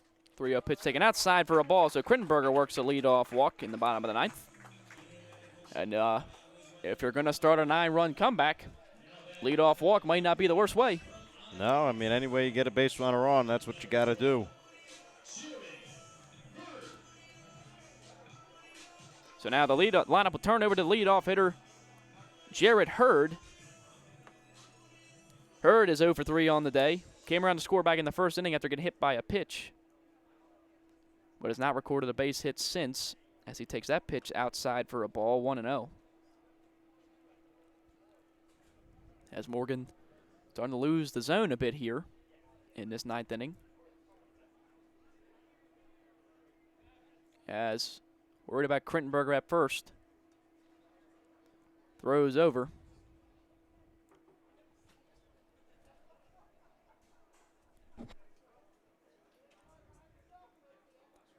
As a 1-0 pitch will be taken up and outside for a ball, 2-0. patient approach here from Jared Hurd after watching Krinberger get walked.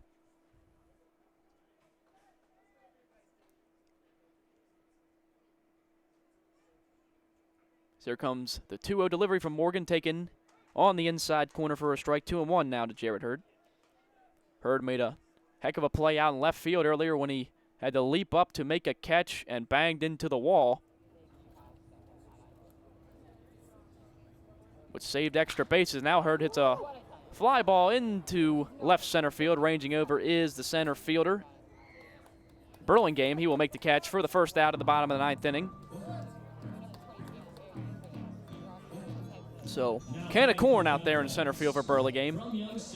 And now Phil Glasser out of Youngstown State will step into the dish. Glasser 1 for 4 on the day.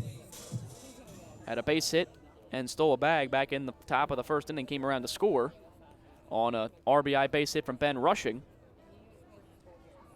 Other than that, has grounded out a couple times and struck out. As now he'll ground that one foul towards first base coach Michael Blatchford. He goes for the backhanded grab, and that would have been an error if he was playing in the field. Yeah, it would have been an error. But Blatchford, put in the effort. On a foul ball like that, it's the effort that counts.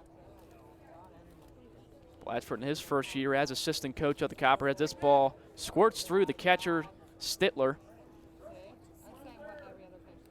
As Krinberger will jog down to second easily now with no contention. Don't think the Jazz are too worried about Krinberger coming across the score in this inning.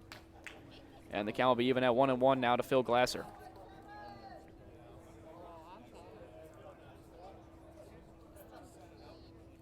Glasser had his 3rd hit of the season back in the top of the first. Here comes a 1-1 pitch, taken low for a ball. 2-1 now to Phil Glasser.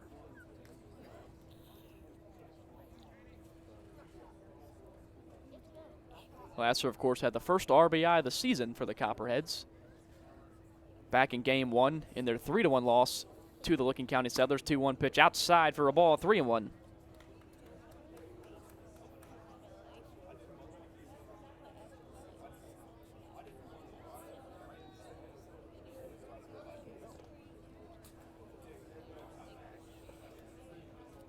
Now 3-1 pitch to Glasser. Close pitch called ball 4. And that's the second walk issued by Morgan in this inning. And now Copperheads runners on first and second with one away, with Sebastian Fabic digging into the plate. Fabic 0 for 4 on the day.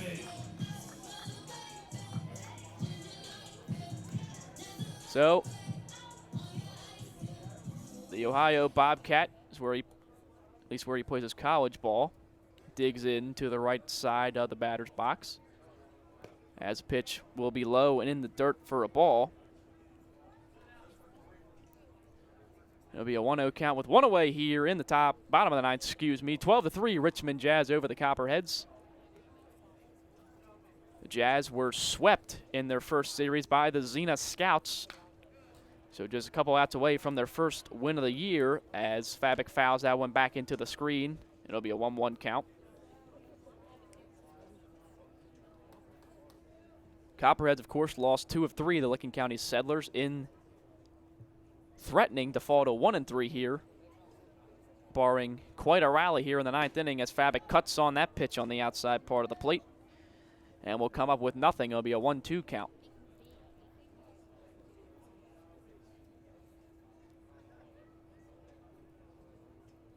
Game started off going back and forth. Jazz scored 2 in the top of the first. Copperheads answered with 2 of their own in the bottom of the first.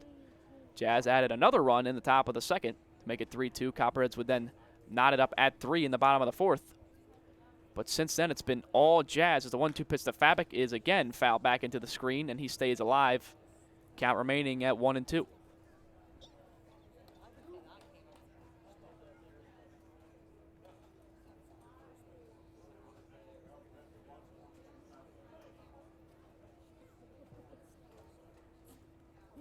So, Morgan kicks and deals the 1-2.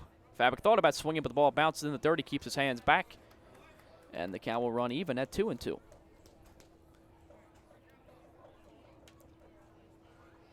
Both runners this inning reaching via the walk, as this is now Morgan's third inning of work for the Jazz. He was added to the roster today, and the 2-2 pitch from Fabic fouled away. The count will remain 2-2 as some fresh balls brought in the home plate umpire from Zach Iverson. As Fabic being a pest with 2 strikes here. Well, Fabic looking to keep his hit streak alive. He's been on the base paths in all 4 games so far. Just doesn't have a hit in today's game. 2-2 pitch, breaking ball upstairs for a ball, full count.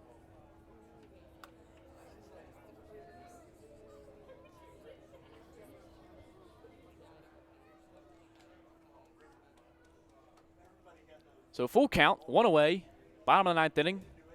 Runners on first and second. Here comes a payoff pitch to Fabic. He will foul another one off down the first base line over the first base dugout. Fabic a tough out right now, as this will likely be his last shot to extend that hit streak of his.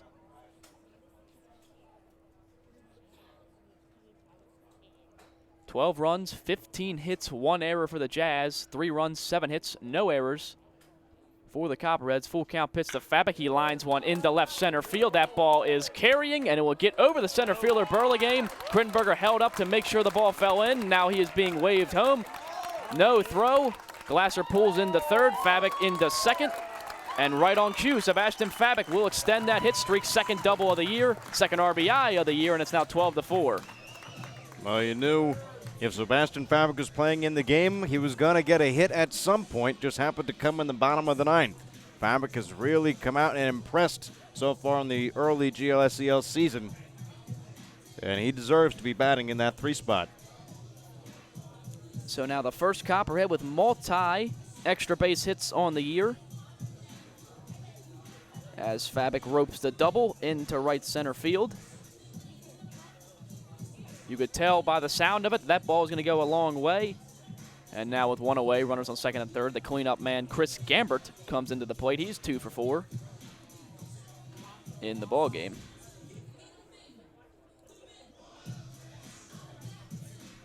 As a visit from the pitching coach out to try to calm Morgan down there, as they would like to have him finish out this game, not use up another arm that's not needed. All Morgan needs to do is go 2/3 of an inning to complete the game and just finish it out. Nate Hemmerich pitched. He got the start on the day, pitched 6 innings, gave up all 3 of the runs. Gave up all 3 runs, 3 earned. Struck out 4. He's in line for the win right now. And Sam Warsing in line for the loss, as he got the start for the Copperheads. They gave up 5 runs over 5 innings of work. As Gambert, second pitch into him is a strike. First pitch was a ball, 1-1. Or excuse me, scoreboard was not right out there. Actually, yeah, it's a 1-1 count. Here comes a pitch to Gambert, grounds it to shortstop. He fields it on the hop, throws on the first, gets the out. A run will come in to score, though. Phil Glasser trots home and is now 12-5. But the Jazz will definitely trade outs for runs right now.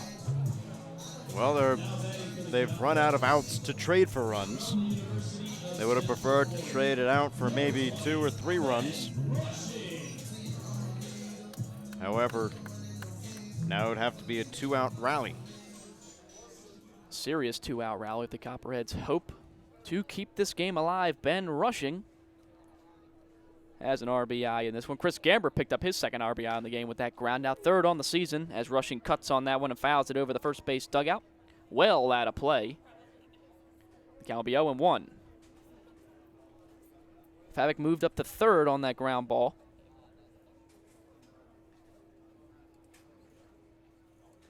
So Rushing digs in. Pitch from Morgan, 0-1, 2 down here in the bottom of the 9th. Pitch taken low for a ball, 1-1.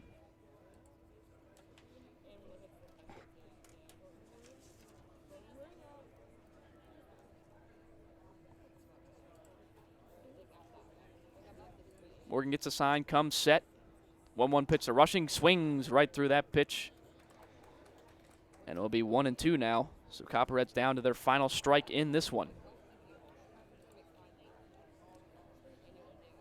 12-5 score. Richmond Jazz had a 6-run top of the 8th inning that propelled them to this big lead. And the 1-2 pitch is a breaking ball taken outside for a ball, 2-2.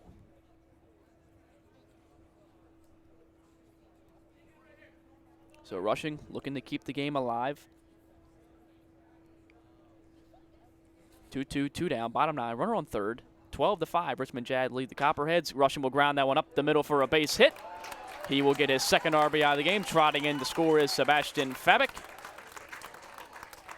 Ben Rushing's second hit of the day, second RBI of the day, and the lead is cut down to 12-6 now with 2 away in the bottom of the 9th. Oh, it was eerily similar to the hit he had earlier in the game. He bounced it right back up the middle for an RBI single. It's almost like deja vu, except the sun has disappeared.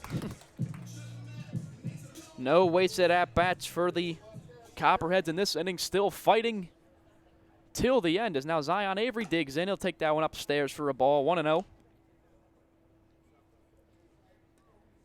For Avery, 1 for 3 today, a pair of strikeouts, had a base hit back in inning number 4, was also hit by a pitch as he's grown accustomed to this season, as that pitch is also taken upstairs for a ball, 2-0.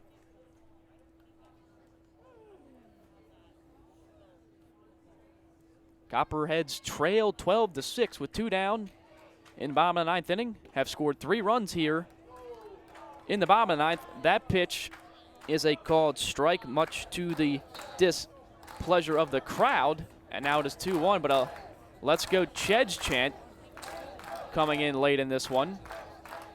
2-1 pitch Zion Avery upstairs for a ball, 3-1.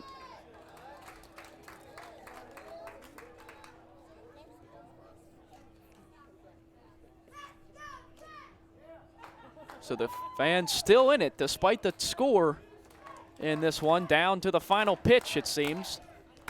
Copperheads have very loyal fans. 3-1 to Avery, right down Broadway for a strike, full count now. With 2 strikes, Ben Rushing should be going on the pitch. So Morgan working fast now, comes set very quickly. Ben Rushing, there he goes. Here comes the pitch. Avery upstairs for a ball. And this 9th inning will stay alive.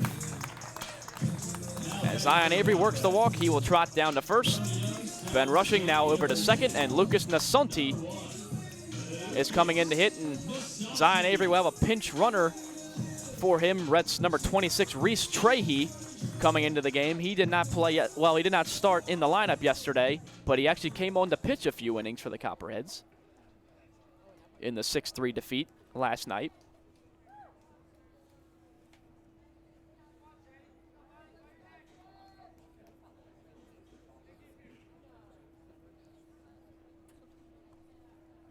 Maybe at 5 walks now for Chaney Morgan in his debut with the Richmond Jazz. 3 of them coming in this inning. First pitch in Nasanti will be a called strike. 0-1 now with 2 away.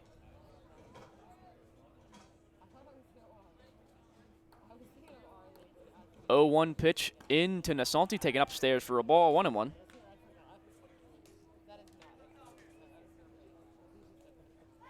It is encouraging to see that the Copperheads are battling here in the bottom of the 9th inning. Not going down without a fight for sure. Have pushed across 3 in the bottom of the 9th. As Lasanti takes a big cut at that one, but will swing through it. And once again, the Copperheads find themselves down to their final strike. Because there's a difference between just rolling over and giving up and then scoring the 3 runs. Absolutely. This is maybe something you can build off of, take it into next game. As a 1-2 pitch from Nasanti, swung on and missed. The ball game is going to end. The Copperheads will fall in their home opener to the Richmond Jazz. They came into the bottom of the 9th down 12-3. They're able to push across 3 runs to make it a 12-6 ball game, but still strand 2 out at second base. So the Copperheads lose the home opener here at Bob Wren Stadium. They fall to 1-3 on the season. Back-to-back losses now in the last 2 nights And we will be right back here tomorrow against the Richmond Jazz again at 7 as the Copperheads lose this one. Sam Worsing, struck with the loss. He pitched 5 innings, gave up 5 runs. Getting the win for the Jazz was Nate Hemmerich. He goes 6 strong innings, giving up only 3 runs. So a 12-6 final score here as we will head into the post-game show where we will have interviews with Coach Austin Dunphy. Yeah, looking forward to having the first interview with Coach Austin Dunphy as he's making his way up to the press box, and then we'll also have the Dan Iman player of the game. Right, we will, and the Dan Iman player of the game has been established, voted, is Phil Glasser. Glasser went 1 for 4 in the game as we will now head into commercial break. Copperheads dropped this one to the Jazz 12-6. You're listening to Copperheads Baseball on the Copperheads Media Network, presented by Ohio Health.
Welcome into the post-game show for the Southern Ohio Copperheads. And first off, Coach, I want to congratulate you on just being named coach of the Southern Ohio Copperheads. I know you played for the Copperheads. What does it mean for you to be coming back and giving back to the Southern Ohio community? Oh, man. Like I've said, seems like a million times already. It's a dream come true. For the people who have been to games here, you'll see the little kids running around hopping on top of the dugouts. That was me at one point in time. So had the dream of being a college baseball player, playing for the Copperheads one day. Never dreamed I'd be the head coach, but stick around long enough, they'll pass it on to you, I guess. So I've been an assistant here a long time, and I'm very fortunate. Annie Brackley and Bill LaRue thought enough of me to come back here and lead this squad this year. So honored and blessed and more thankful than I can say. So. And talking about your time with the Copperheads, you were a very successful pitcher. A sub, you had a .48 ERA. What are you going to translate from your success pitching here for the Copperheads and help some of these players looking to, continue their careers? That's the struggle as a coach for baseball in general, no matter where you are. It's a different type of thing. Trying to pass that information along to guys that you've acquired from your time doing it. Some things are hard to put into words, so you got to find a way to communicate that to guys who don't know. And the thing that took me the longest to learn as a baseball coach is you can't assume guys already know things, because at some point in time I was a young guy that didn't know, and at some point I learned. So I can't assume that they know those things. So sometimes I'll get a little monotonous with those guys saying things that seem super obvious, but you just want to make sure that you don't take those things for granted and they come back to bite you later. So it's a struggle sometimes trying to teach those guys the things that you've done and you've learned when you played. But a lot of times I just tell them, hey, I tried this, I did it this way. Maybe you can try it. If it works for you, great. If not, we'll figure something else out. So That's the way I approach that. I give them the option for the most part, and they know that it was successful for me. So I just suggest things, and I don't try to push it on them because everybody has their own style. So Right. I just suggest that, hey, I did this and it worked for me. So give it a shot. And if it's not right, then we'll find out what's right for you. It wasn't the result you were looking for today in the home opener, the 12-6 loss, but just talk about how you guys battled there in the ninth inning. They just didn't roll over. They put up a couple runs. Yeah, I'm proud of that fact. We were still playing baseball, and their approach at the plate changed in the last inning, which was good to see. They made an adjustment, which is what this game is all about. Baseball and in life. Things happen, you have to make adjustments. You have to be able to make adjustments. You have to learn to make adjustments. And in a not so close ball game, those guys were still battling, making those adjustments. They had a plan at the plate. Their pitcher started to struggle a little bit, and it was evident. So those guys were a little bit more selective there. And just talking about the pitching, as you guys did battle there, Nick Kaiser did go 2 strong innings. You brought him in after the 5th. He gave you a good 6th inning, good 7th inning. Just kind of what happens there in the 8th. Yeah, I think I just stretched him a little too far. We've been dealing with some lack of arm pitchers for whatever reasons. We had some guys decide not to come this summer, so we've had limited guys be able to pitch for us, and I was trying to bridge that gap with Nick. He did it a few nights ago. He was superb a couple nights ago. I couldn't have asked more from him, and I kind of hoped he could have done the same thing tonight, given us a chance. And he did. He pitched well for 2 innings, and then they just ran out of gas a little bit. And that's the way baseball works. Sometimes it just doesn't roll your way. So I mean, he threw really well. I'm not going to knock him for anything. He did well. They just started to find the barrel there in that 3rd inning for him. So. Well, Coach, I appreciate you coming up here and doing this. It was a tough loss. 12-6 was the final. Richmond Jazz pick up their first win of the season. You come back tomorrow. Looking forward to seeing the game and seeing how you guys respond. Thanks, Coach. Appreciate it. We'll be right back with the Dan Lyman Player of the Game right here on the Copperheads Media Network, presented by Ohio Health.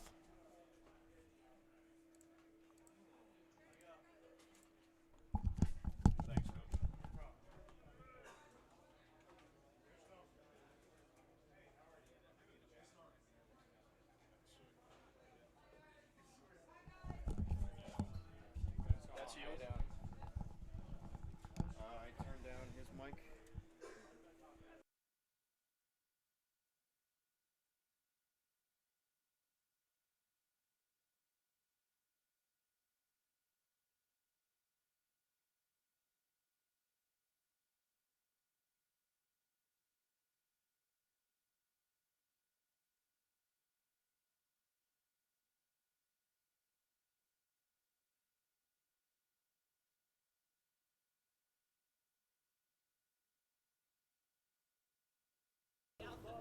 So we're back here on the Copperheads Media Network here with the Dan Lyman Player of the Game, Phil Glasser. Phil, obviously, had a good game out there today, had a base hit in the first inning, came around to score. Talk about the offense you guys were able to have in the first inning. You guys were able to put a couple runs on the board right away, something that you didn't really do in the first series. So was that kind of a game plan coming into this one? Yeah, it was just attacking early and getting your pitch to drive, and I think we did a lot better job in the last compared to the last 3 games of doing that. We've been starting slow, and it was nice to see us start with 2 runs in the first. Yeah, and I've noticed so far you guys are really aggressive on the base pass. It seems like every game you guys are stealing 4 or 5 bags. Is that just like a confidence thing that you guys know you have the speed, or is there like something you're seeing in the scatter reports on teams? Just talk about that a little bit. Yeah, I think it's confidence. We got really good speed on our team, and I think it's just putting pressure on their defense and, forcing them to make plays and, make errors. And, our offense is a little struggling right now, so we're just trying to get to the next base however we can. So you made a couple real nice backhanded running throws in the game tonight. Talk about the defense aspect of your game. Is that a big deal for you, or? Yeah, I take defense, very seriously. I used to always take grounders with my dad all the time. Second's a little different because college I started shortstop, right. but defense wins games, defense wins championships. That's what they always say. So, if you play a clean game, you always usually stay in the game. Right. So that 8th inning kind of got away from you guys a little bit. I mean, there was a couple kind of, they had that broken bat single that like went a little bit over your head with the infield drawn in. So talk about that 8th inning. What kind of happened? It kind of just all a little snowballed. I think we had a couple walks and then like a couple hits like that, and I think they had like a flare or two in right center. And, that just happens sometimes in baseball. You get guys on and then, just something doesn't go your way, and next thing you know, the game's out of reach. Right, but as you say, that's a game of baseball, so you get to play again tomorrow. Yep. So you guys are going to come back out and be ready? Oh, yeah, absolutely. That's the great thing about baseball is you always have a game tomorrow. And talk about playing in front of this kind of your home crowd for the first time. I mean, Athens kind of a little different than some of the other suburb teams. Like thousands of people come out and watch you guys night in and night out. Yeah, that was pretty sweet how many people came out, and, it really brought the energy. And, you just play and you see those little kids and you just, you want to play for them and everything. And so just go out there and have fun. All right, thanks, Phil. Phil Glasser, your Dan Iman player of the game. That will bring an end to the broadcast here tonight as the Copperheads drop this one to the Jazz 12-6. Phil, thanks for coming on, and we'll see you throughout the season. Thanks for having me.